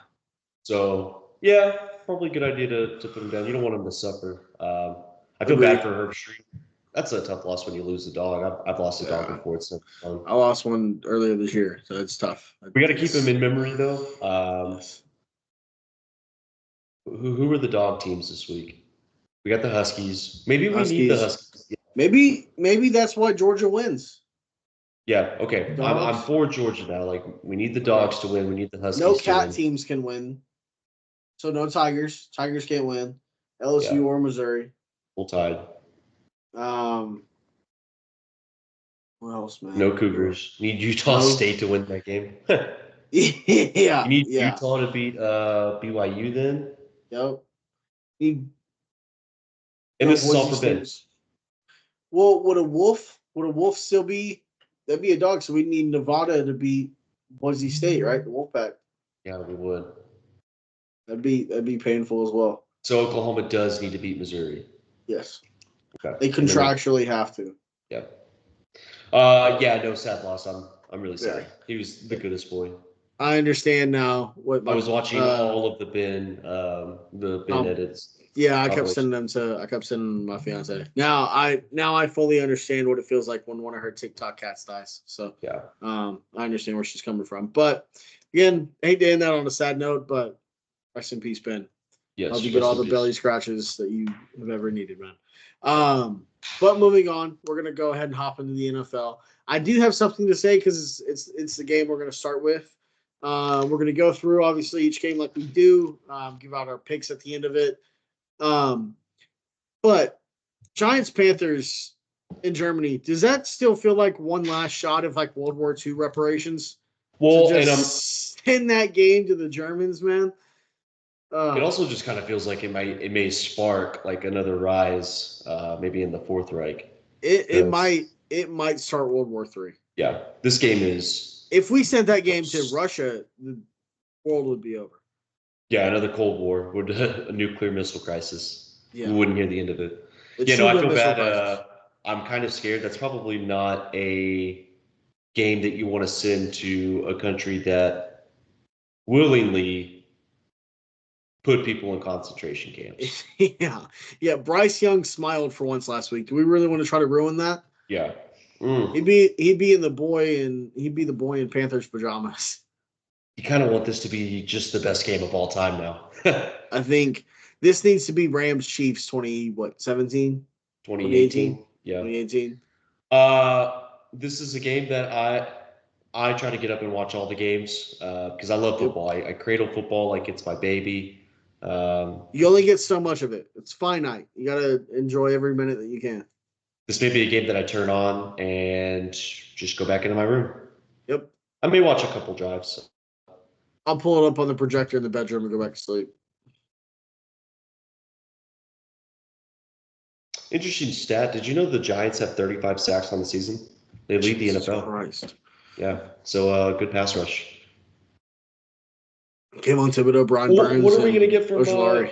What are we going to get from Daniel Jones? I mean, is he going to throw? I mean, can we get at least 1 yard passing in the first half? Like, it'd be funny if he went to Munich and got more touchdowns than he's had in MetLife in the last 3 years. Yeah. Well, I mean, it's funny that you bring that up because I do like the Giants to win this game because they are 3-0 in international games. Yeah, including beating the Packers. Yeah. A couple years back. Yeah, no, they're 3-0 in international games, so I do like the Giants. Maybe we should keep sending the Giants over there instead of the fucking Jaguars. Daniel Jones, Trevor Lawrence. I think we just need to stop the international games. Just keep it. Yeah, keep it in America, dude. Come on. They don't deserve to do it. Great. Send them like Alaska or Hawaii. Let them do something fun. You know, I feel like there's a country that would very, very much enjoy American football. North Korea. I was going to say Japan, but it's close enough. We cannot send the Giants Panthers to North Korea like that. Dude, they would send each individual player strapped back to a ballistic missile that's not going to make it off the shore. We have to make sure that A, we don't send American football to North Korea, and B, if we do, like, it can't be Daniel Jones. Or do we just send him over there with like Dennis Rodman? Like Dennis Rodman just butter up Kim Jong-un the whole time. Yeah, either that or James Franco. Yeah. We should send the Packers over there. That'd be great. No, stop it. Yeah, this is a game I probably won't watch, to be honest. But I'll turn it on and like do the dishes or something. Bryce Young's going to keep playing. Like he's starting the rest of the way, right? Like I feel like at this point there's nothing to lose. He smiled. You can't take that away from him. Yeah, that's true. That's true. He did. I can't get that image out of my head of him walking up that training camp and just sadly signing that. I know the Panthers are the Panthers, but I feel like the Giants should never be favored 6.5 over anybody in the NFL. Completely agree. Completely agree. There are 3-0 international games, and Daniel Jones, he may show up. So you never know. Next game, Bills Colts. This actually kind of feels like a good spot for the Colts. Yeah, a little scare for Buffalo last week too. Yeah. Keon Coleman banged up. Amari Cooper, he wasn't available last week. I don't know if he's going to be good to go this week. The Colts they've beaten some teams this season, and they got close to beating the Texans twice. So they've been competitive every game. Got close with the Packers. They did beat the Steelers, which are a good team. So, Joe Flacco is going to be playing. With Amari Cooper being out and Keon Coleman being out like this, it feels like the move, the switch to Joe Flacco is a clear indication that they want to make the playoffs this year. Like right? Like it feels like you don't make that move unless you're trying to become a playoff team. I agree. You know what I mean? And I expect a big Jonathan Taylor game because, I guess it depends. Because Jonathan Taylor, I thought I saw a stat that he averages more yards per carry and has more rushing yards when Anthony Richardson is playing, if I'm not mistaken. Well, it's a rushing threat. Yeah. Richardson, the backside end or anyone, they have to account for him. I can see this being a kitchen sink game. Only thing you got to worry about with Flacco is him calling your insurance company in the middle of the fucking game. Yeah, that's true. A better rate. Well, or worse rate. I'm trying to see the notes. Yeah, I think this is going to be a kitchen sink game for Shane Steichen. 100%. I think he's a good coach, and I think he's going to throw everything out there. And you've already beaten one good team. It's going to instill more confidence into your team to believe that they are a playoff team if they can beat the Bills, which are a very good football team and red hot. So this is the moment that you should be able to take advantage of this one. Also, I mean, there's a lot of things that go into this where I like the Colts in this one. I mean, Buffalo, they basically clinched the division, right, with the win over Miami. I mean, it's all but a formality, yeah. Yeah, I mean, I would say they clinched the division, and they also have a look-ahead game. They got the Chiefs next week, so I mean, I could see them maybe looking ahead, kind of slipping up on this one. I could see You know that. what I mean? Yeah, very the well Chiefs see are that. my underdog of the week. I like the Chiefs as my underdog of the week because I feel like they're the perfectly like average team. Like they can beat any bad team, and they're very competitive. They play very competitive, if not win against really good teams. So, but yeah, no, I like both running backs. I love both running backs in this game. I think James Cook is also going to have an awesome day. So James Cook and Jonathan Taylor, put that in your DraftKings. Put that in your prospects. I like it. So I like both of them. Do you have anything on that game you want to throw out? Any stats? No, nothing I can think of at the moment. I just think I feel that you. the Bills are going to just kind of walk away with it. Damn, after everything I said. With everything that you said, I just think the Bills. You haven't been gambling walk long away enough. with it, huh? You haven't been gambling long enough. You don't have dumb gambling brain like me. Fair enough. I'm still smart, I still have hope. Let's just put it that way. You I have a saw semblance of hope. Yeah, smart. You're a Packers fan. Come on, and an Oklahoma fan, which I am too. It takes one game to bring me back. I could be on the brink of suicide. In like one game, one spark of positivity, I'm all the way back on Super Bowl runs. OU might be the first 4-loss national champion. Totally in the cards. Need a lot to go their way. A lot, for sure. I guess we could just go ahead and get this game out of the way since it's early slate. Bears Patriots. I don't really know if I want the Bears to win this game or not. I've been kind of going back and forth. They're undefeated at home, though, man. Yeah, I know. 9-game winning streak at home. I know. But yeah, I mean, because I don't know, like it's gonna bring me back if we slaughter the Patriots, like because we're gonna get Montez Sweat back. I think Bill Murray's gonna be healthy, so if we need to take out Tevin Jenkins and put him in, that's gonna make the offensive line better. Weirdly enough, the backup is better than the starter when he's out there. We also get Kyler Gordon and Montez Sweat back. It feels like a get right game for Chicago, where they've been drowning. They can finally swim afloat. It feels like there's a floaty in the water they can reach for going up against the Patriots. Yeah, I think Chicago should walk away with this one pretty handily. I don't foresee if I thought that, because Chicago's never fired a coach midseason. They've never had. They're a cheap organization. They care about their pocketbooks more than they care about actually winning and being a contender. Because that's the McCaskies for you. I mean, that's just how I feel going forward. I mean, I'm not. I will start to believe again in the offseason like I always do. Like, all right, here we go. Like this is the year. I'm gonna do it. I mean, that's what I do. But again, as long as the McCaskies are owners, there's no hope. But I don't know if I want them to win this game or not. If I knew that there was going to be implications that we may change the coaching staff, which I like what Eberflus has done with the defense, but you just can't have that kind of record and continue to have a job, unfortunately. I'm also kind of done with him after I watched his press conference. His press conference it just pissed me off. And I've always supported Eberflus to some degree, but like at this point, I'm just kind of done with him. You need a savior like Sean McVay. Huh? If I knew there were implications that we were going to fire him midseason, I'd want to lose the next 2 games, even going into the gauntlet, because we have a gauntlet coming up, and it's going to be brutal. You get the Packers off a bye. But I know we're not going to fire him, so at this point, like, I guess I do want them to slaughter the Patriots, I guess. It'd be a good weekend for you. You deserve it. Yeah, to have that and then Oklahoma win a game. I haven't had both of my teams, like, except for like week 1, where both of my teams won. And, I only got that in week 1 and 2. Yeah. No, I got that too, I guess. Oh. Is Drake May playing? Yes. Drake May versus Caleb Williams. That's a fun one. It's fun. Very fun. Maybe that one ends on a Hail Mary for Caleb Williams instead of. I need DJ Moore to have like 150 yards and 2 touchdowns. I need his morale back.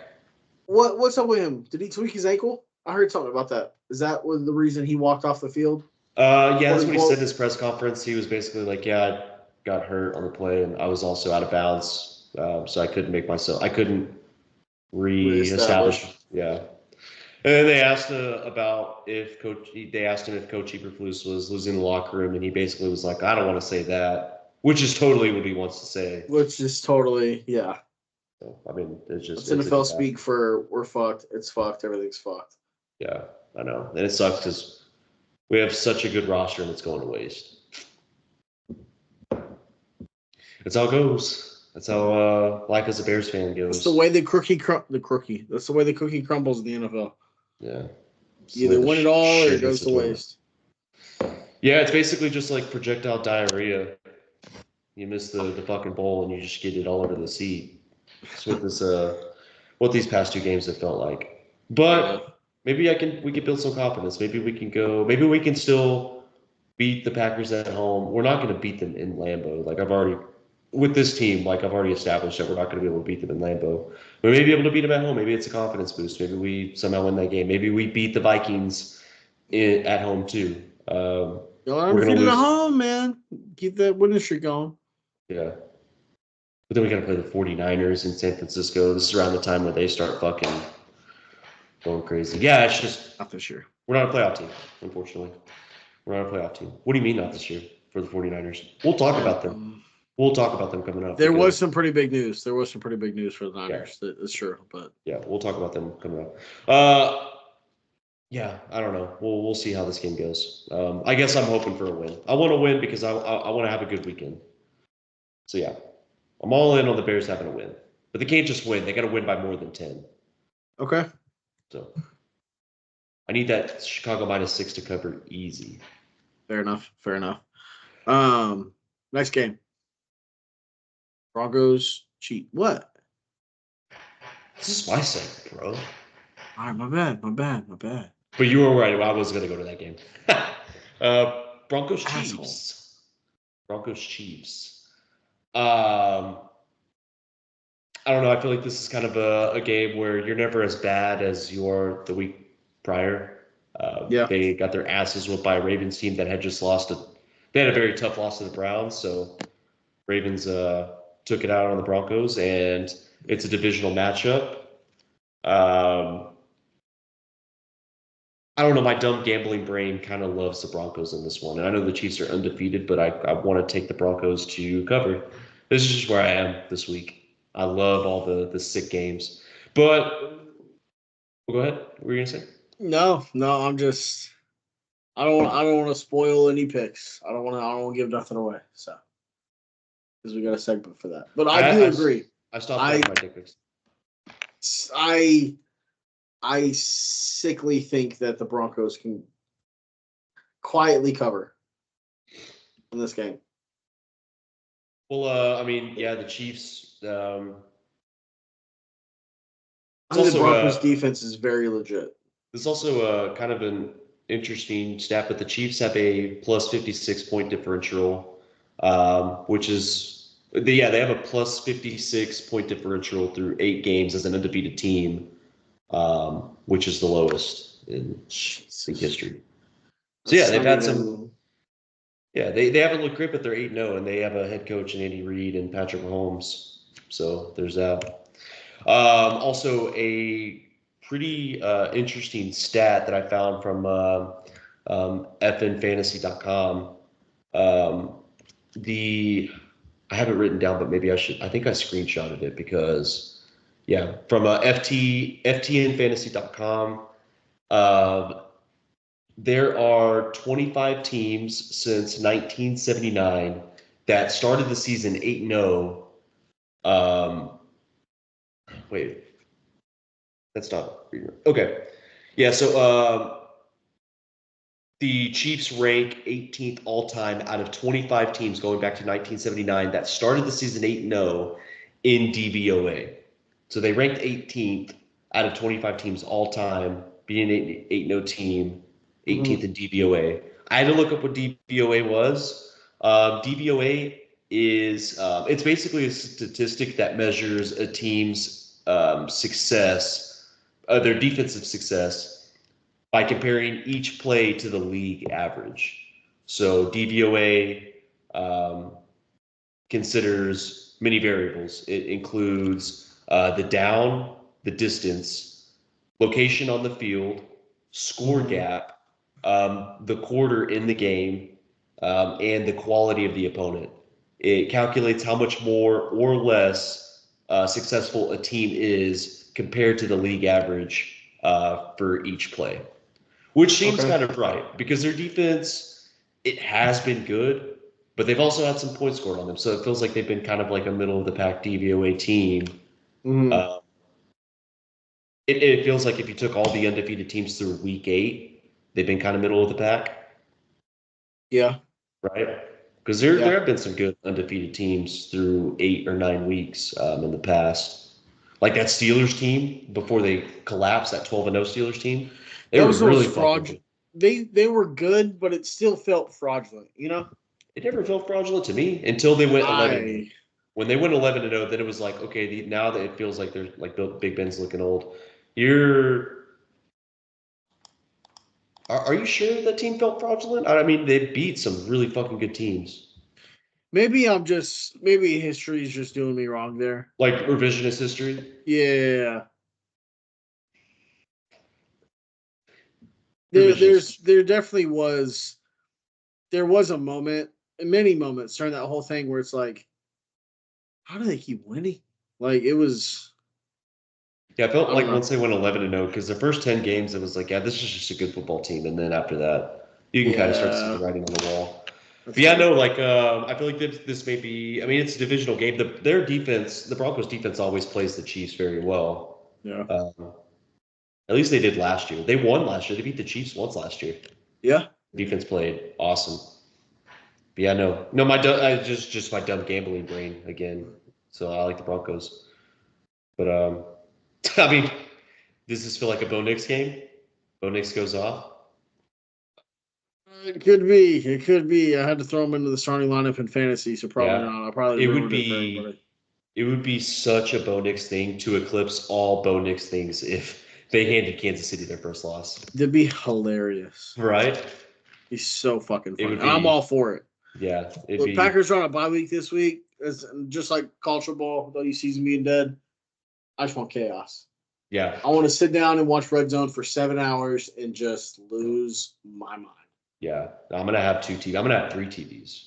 I'm going to have my laptop, too, and my phone. I'm going to be watching all the games. I doubt Bo Nix is going to have an awesome game because Sports Info Solutions has a stat saying Kansas City's defense brings extra rushers or blitzers like over 60% of the time in multiple games that they played this season. Yeah. The Chiefs are top 10 in success rate when they do bring extra rushers, and the Broncos offense is bottom 10 when extra rushers are present against their offense. So it could be a long day for Bo Nix. He's getting pressured. So I want you to think about that before you throw him in the lineup. But it would be just such a Bo Nix thing if he just had an awesome game and they beat the Chiefs. Fair enough. Sean Payton. We'll see. His teams play with passion. Do you have anything else on the game? No, I just hope the Chiefs lose. Okay.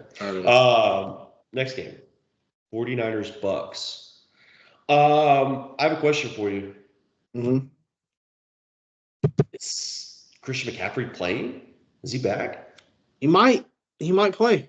Yeah, because I saw something that he's expected to play. I think NFL posted it on their Instagram.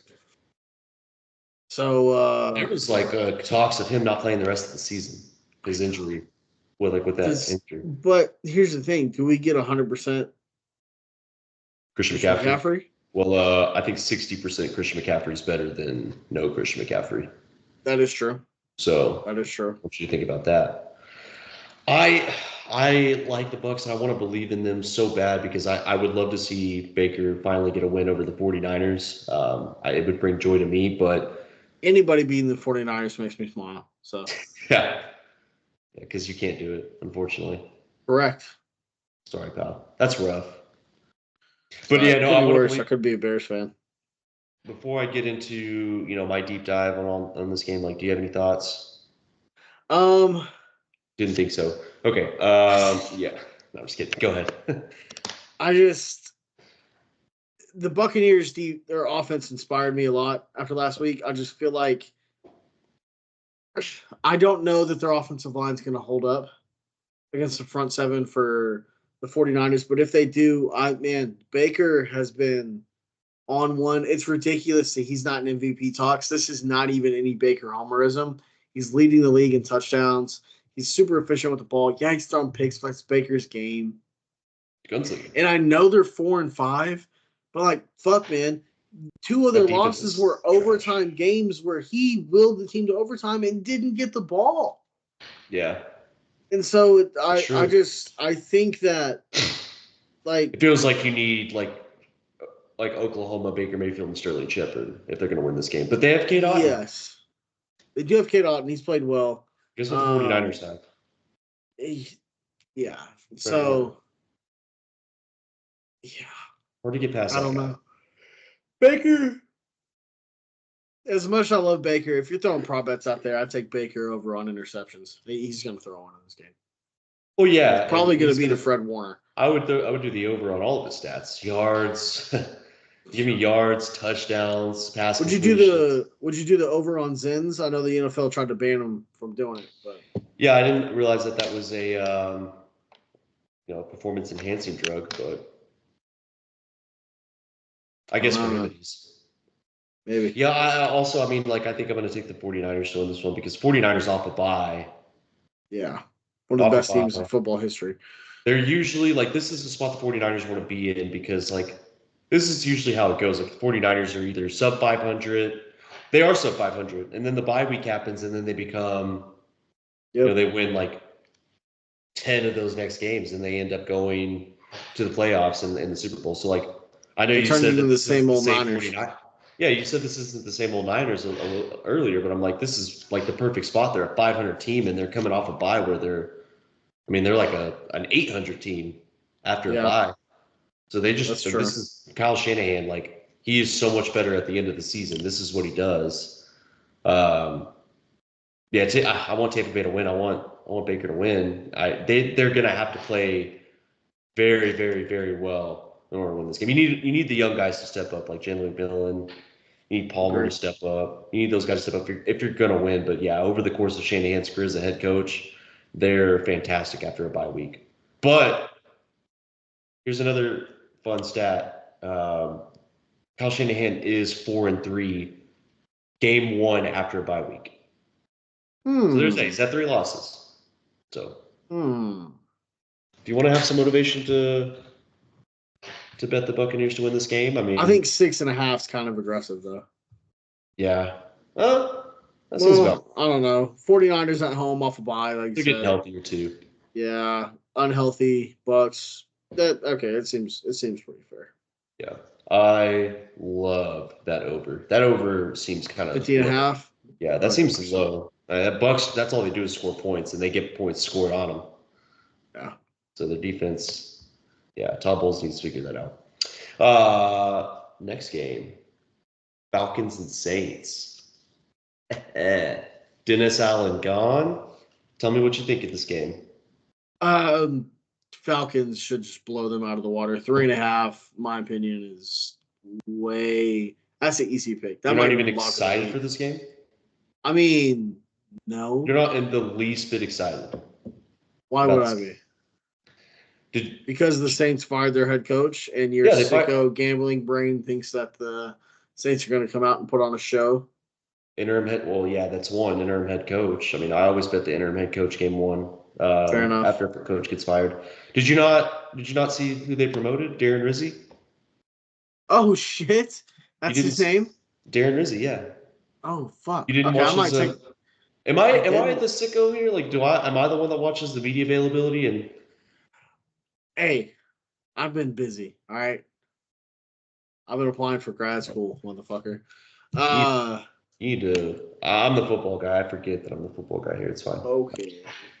No, yeah, but Darren Rizzi, he promoted to interim head coach. Did a little bit of research on him. Rizzi's a badass name. Yeah, Darren Rizzi. He was the special teams coordinator. He got promoted. Special teams coordinators, those guys. Those guys get wins. Yeah. Rich Bisaccia, yeah.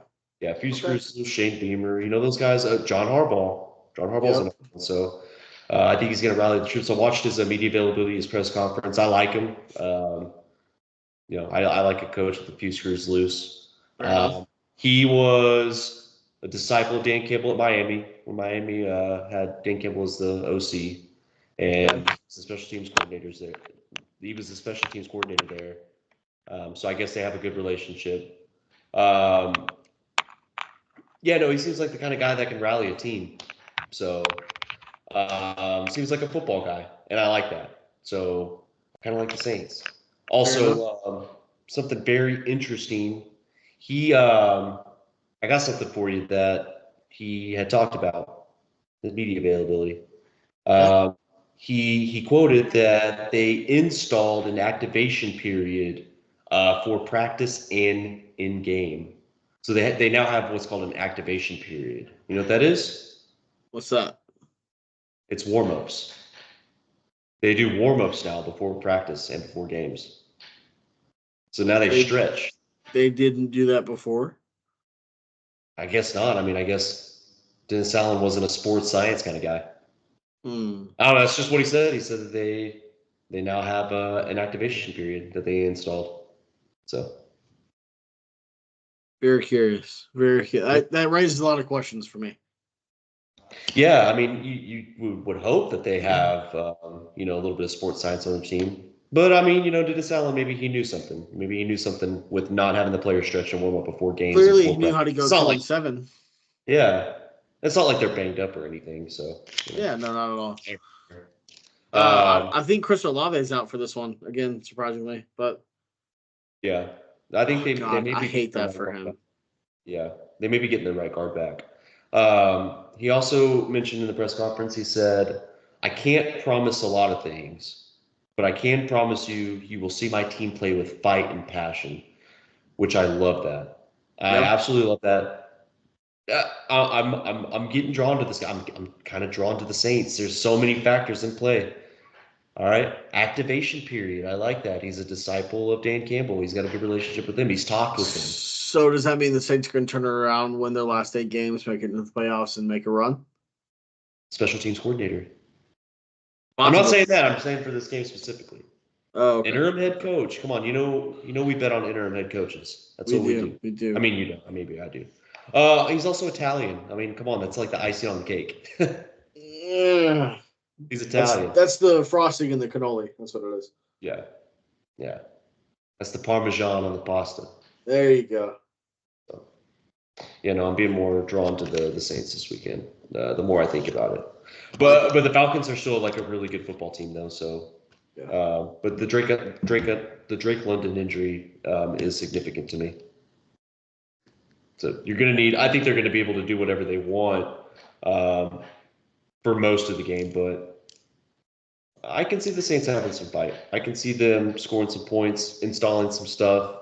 Again, I think the players are going to fight hard. Yeah. And play with a lot of passion. So, and it's a divisional game. So, trying to get you to think outside the box a little bit, Dalton. I appreciate it. Yeah. Do you have anything on that game other than everything I spewed out of my mouth that was just shit? I mean, I do like the interim head coach thing. I always do. I follow your lead on that, but I don't know. I think the Falcons are just too good. Okay. Next game, Vikings Jags. Ew. Did you see the helmet that the Jags are gonna be wearing? No. Dude, go to Twitter right now.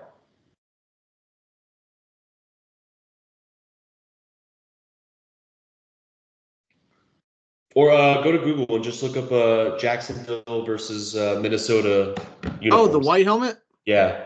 Yeah, that white helmet's clean as hell. You're fucking right. Yeah, that white helmet is.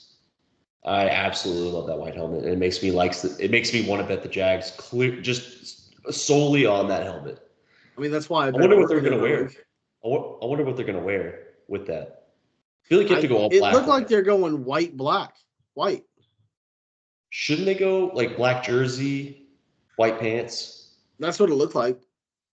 Because I also saw that they could be wearing teal with it, like they're teal colors. I'd go white, black, white. I feel like you have to, and it's a home game. Also, Trevor Lawrence, shoulder injury.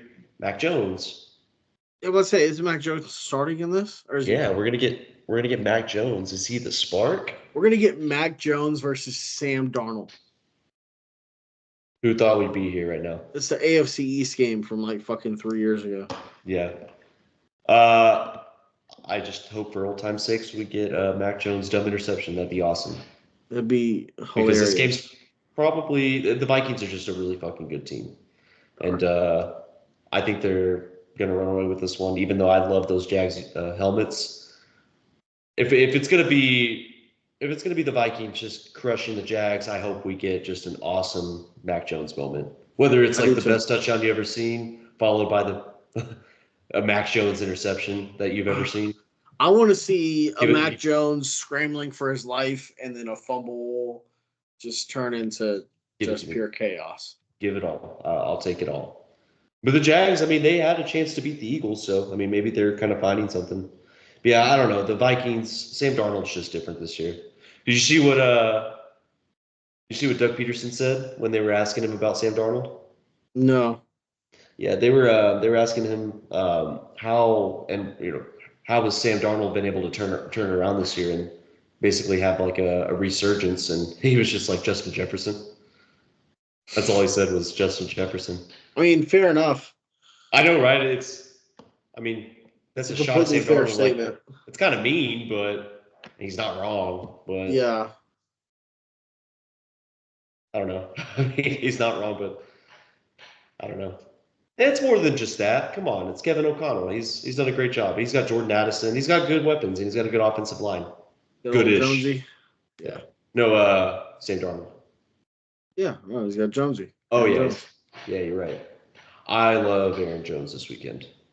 Yeah. Unlike dumb Packers fans on Twitter, love Aaron Jones every weekend. But anyways. Love Aaron Jones this weekend. But those helmets are nasty. I feel like the Vikings need to show up with something nasty too. The Vikings should just go with their winter whiteout just to outdo them a little bit, you know? White helmet. Yeah. You can't. That'd be hilarious if they showed up. Just not one of us is gonna have to change. Yeah. Oh man. Anyways, next. And I think it has to be in that instance, it has to be the home team that changes, right? Because the away team gets to dictate what they want to wear. Yeah. That's fine. That's right. But I think they do that way before. They scheduled that the season, so it's already set in stone. At least in the NFL they do. In college football, it's a lot crazier. All right, let's go ahead and get this thing going and wrap it up. We actually haven't been recording that long, so. Eagles, Cowboys. Dak Prescott, hamstring torn off the bone. Yeah. Kind of sounds aggressive. It does. It sounds like what I'm about to do on Thanksgiving, though, with some turkey. Yeah, I know. It sounds fantastic, right? Yeah. Yeah, that was just super aggressive. But we got Cooper Rush time. So, Cooper Rush. Play Trey Lance. Well, I mean, Cooper Rush, he came in as a backup, a couple of years ago and started 4-0. So He did. Much different Dallas team. Yeah. But he did. It kind of feels like Eagles fans are starting to believe again. Well, yeah, what's the word that I'm looking for? They're making amends with Nick Sirianni in a way. Because they are 6-2. 6-2? 7-2? They're 6-2. Yeah, they're 6-2. Team has looked better. Defense is starting to come along a little bit. And Dallas stinks, so the Eagles should win this game. But Cooper Rush, divisional matchup. It's in Jerry World. So Philly by 40. Saquon also got drug tested, by the way. Did you see that? Oh, did he? Yeah, he came out and he had his press conference, and he was like, "Yeah, they drug tested me after that," which a spinning Makes backwards sense. hurdle makes Yeah. sense. Yeah. No, that's So yeah. That's like if you're benching 250 and then you walk in and deadlift 1200. It's like, you know what? Give him check his P. yeah, Check he his needs to stop taking Zins. That's Yeah. what it is. yeah. Yeah, the performing enhancing Zens, the Pez. That's what Pez dispensers are now. Performance enhancing Zens. You may be onto something. I might Don't be. we can't let anybody know about this. But So my small business training. yeah. Jets Cardinals. Jets are favored by 1.5. Yeah, I don't like that. Cardinals have Yeah. been on a roll lately. Are they taking into consideration the big game that they won against who did they beat again? Texans? Yeah. Are they considering that? Like, hey, maybe the Jets kind of found their groove a little bit? Maybe. I would assume so. Well, But they still have problems. lots. Not just the team itself, but basically I saw that, Joe Douglas, his job security may be, Yeah. his job security is very low right now because they asked him about his job and he basically said whatever happens, happens. So, I mean, I still think that's the the way to main put it. problem I think the main problem they have is they haven't found a house with a Taco Bell in it for Devontae Adams. I think they've been searching all up and down through New Jersey. They haven't found one yet. So Well, and then Mike Williams got traded to the Steelers too. We didn't talk about that. he did. He did. Also didn't talk about Dallas being horrendous on defense, cannot stop the run, and then traded for a receiver. Oh yeah, that's a way to solve the problem. Jonathan Mingo. Yeah. Yeah. Yeah, Jonathan Mingo. We'll see. Um, Malachi Corley time. He was their draft pick, Malachi Corley. Yeah. So, I loved him out of Western Kentucky. Um, but again, it's the Jets. They're probably going to ruin him because that's just such Jets. I don't know. The sicko in me kind of likes the Jets -1.5, but the Cardinals are a good team. I'm not going to bet against them just because it kind of feels like they found their stride a little bit. The Jets can't stop the run, and James Conner's and DeMarcado feels like they're going to run all over them. But they can stop the run and they can run the ball efficiently, then I can see where the Jets find a way to win this game. And their backs are against the wall. It's a must-win every week now. So Yeah, they're essentially already in the playoffs. Yeah, that's true.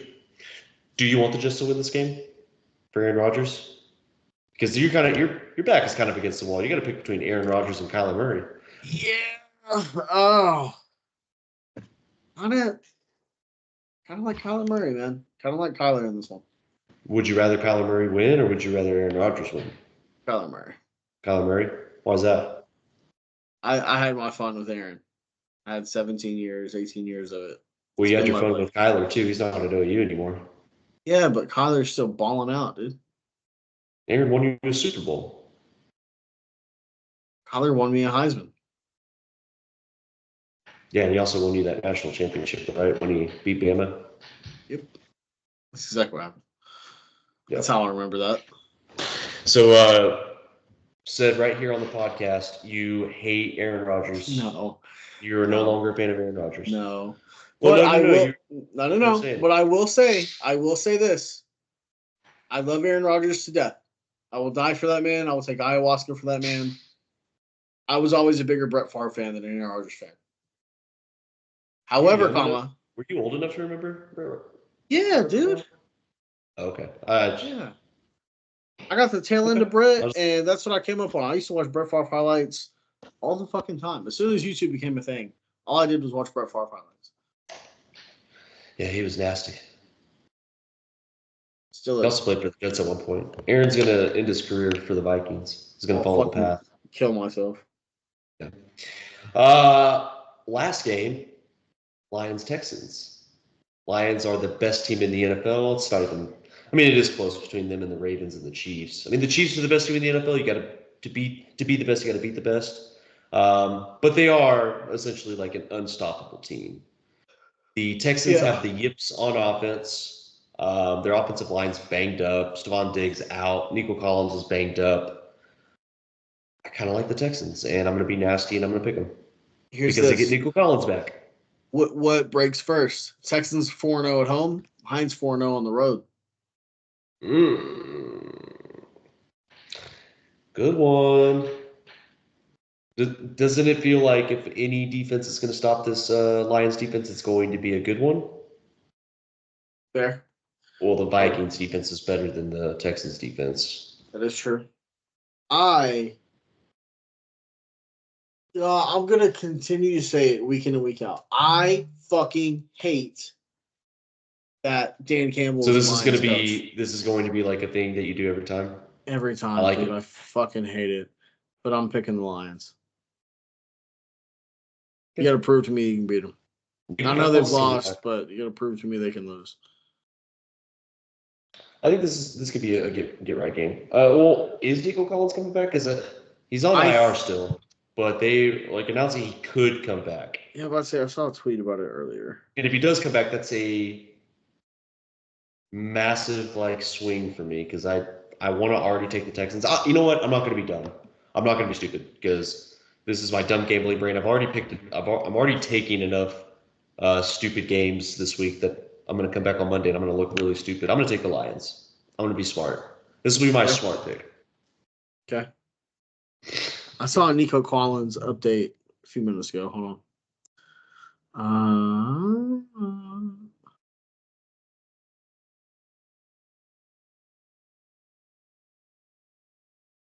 Where is it, bro? Oh, MacArthur lost today. That's fun. Go Collins. Also, the Lions got Zadarius Smith. I forgot about that. Oh, he was upgraded to questionable. They didn't get Zadarius Smith. So he's questionable. So you're saying there's a chance. There is a chance. There is a chance. Still taking the Lions. Let's go to our dick pics. Let's get it. All right, where are the standings currently? I do not know because I've not been able to get Excel to load all day today. So, man, I will have an update for us this week. What is Sunday 11/10? Yes. 2024. Me, Dalton. We'll do this the old-fashioned way. We'll write them down. Yep. Okay. I think I currently lead. I mean, who won last time we did dick pics? You had won the most recent time before we recorded last. So. All right, you go first. Remember that disgusting, just awful, nasty game that we were going to send to the Germans to remind them who's boss? Yes. Well, I'm putting a bet together for that. Okay. Taking the under, 40.5. Munich game under 40.5.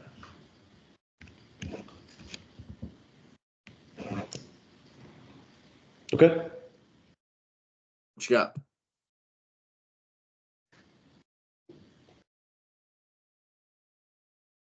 I love the over 49ers Buccaneers, over 51. Or I guess, yeah, that's what I see on my end. What is it, 51 or 50 and a half? 50.5. I'll take it.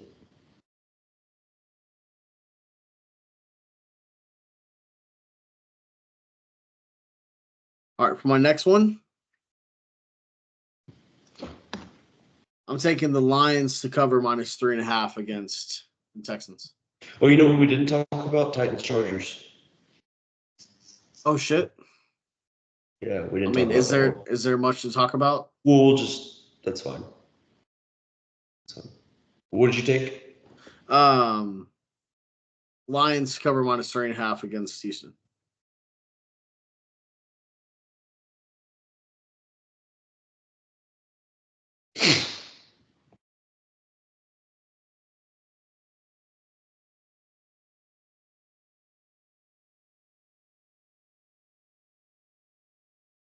Sorry, there's just so much to unpack here. We also didn't talk about Steelers Commanders. Shit. That one, I mean, the only thing I really have on that is this is One of the best defenses versus one of the most efficient offenses. Yeah, like a measuring stick game. Like how good is the Steelers defense? Because they kind of played. Yeah.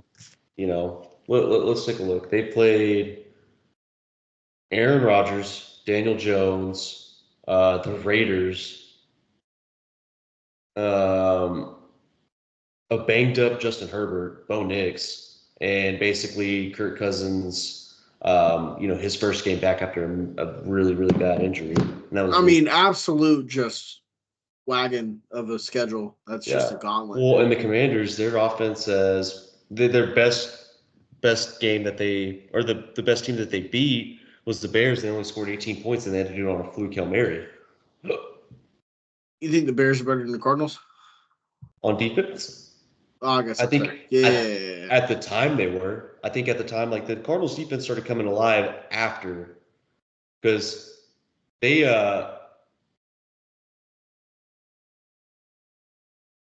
Cardinals, like, they started off the season, they gave up 34 points to the Bills. Their defense has been getting better. You know what I mean? Yeah. So, yeah, it's more like one of the best offenses versus one of the best defenses. We'll see who's for real and who's not. I agree with that. Feels like the perfect Mike Tomlin game, so I'm going to go Steelers plus 2.5. Okay. I still think the Commanders are a good team. Oh, yeah, definitely. Where's that at? Is that? Oh, yeah, it's in Washington. Okay. I'm gonna take Arizona plus 1.5.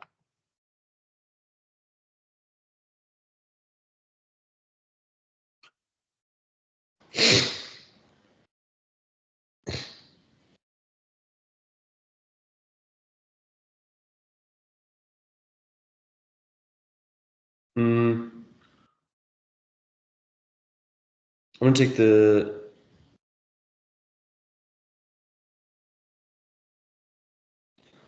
the Bills Colts under 46.5.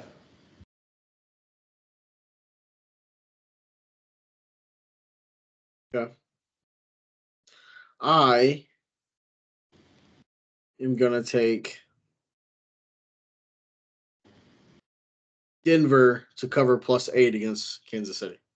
Like it. I was actually going to take that one next. I'm surprised it lasted that long after the way we were talking about that game.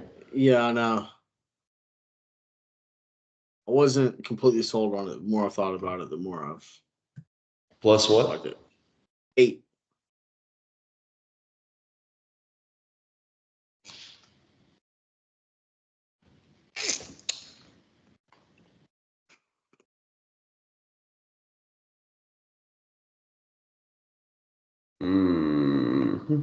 I guess for my sanity, I'm going to take the Bears minus 6.5.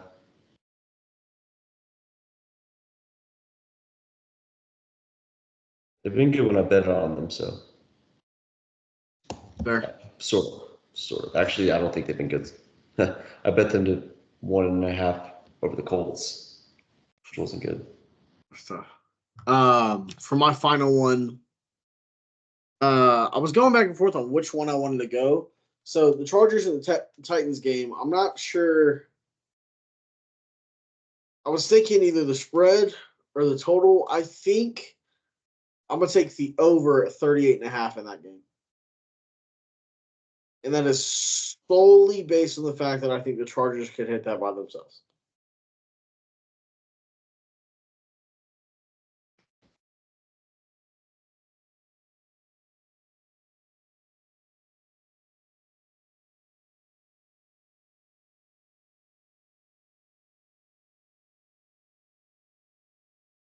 Now, that is based on the fact that my original pick was them to cover minus 7.5, but I think they score. Who was it again? The over 38.5 and Chargers Titans.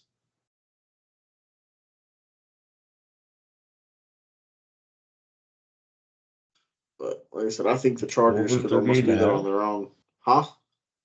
Over 38.5? I don't know. Yeah. Oh, those defenses are pretty good.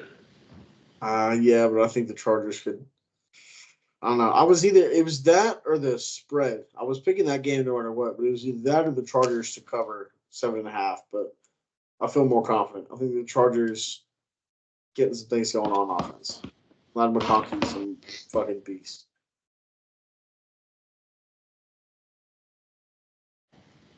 I almost like the Chargers to cover more than the Total. over. Yeah. Yeah. Dude, I look rough right now. I need to get some fucking sleep. And I'm dying, man. I'm dying. Yeah. What's your last pick? I am.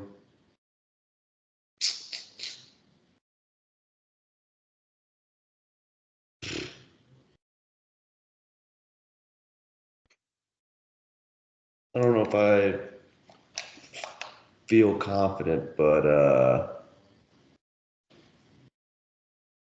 let's see. What do I have? I have a morning game,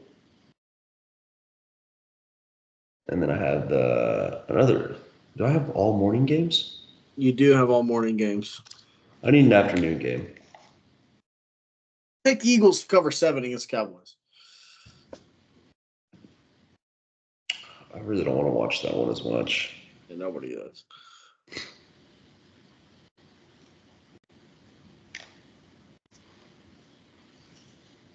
What do you have? You have Lions minus 3.5. Yeah, I have all three. No, I have 2 of the 3 afternoon games and the Sunday night game. But I do have the Lions minus 3.5. I have Arizona plus 1.5, and I have the over in the Chargers Titans game.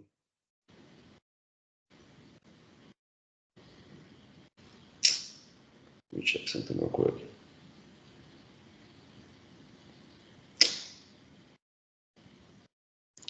You know what? Damn, that Lions minus 3.5 is really looking good. The more I think about it. I'm sorry, I'm trying to pick a. You know what? I'm gonna take I always bet the Titans. I keep believing in the Titans, like I always do. That's a problem. Yeah, I know. That's a big fucking problem. I can't stop believing in the Titans. I don't know why, but I'm gonna take the Chargers minus 7.5. Okay, I like it. Which I'm only doing that because I believe in Justin Herbert and Jim Harbaugh, and mainly Jim Harbaugh. I believe in Jim Harbaugh. Fair enough. He's going to want to make a statement. He seems like a spread kind of guy. Definitely. Now, anything else you want to touch on before we get out of here and go the hell to sleep? I think we're good, man. All right. As always, this has been the Pigskin Podcast, Season 2, Episode 18. Don't forget to like, comment, subscribe, share. Let us know what you think. Let us know what your thoughts are. Take our picks. Don't take our picks. Do whatever you'd like to do. But we're going to go ahead and get out of here. Head off to bed. As always, thank you all for watching. If you made it this far, we deeply, deeply love and adore you. And we will see you guys next time. So, see ya.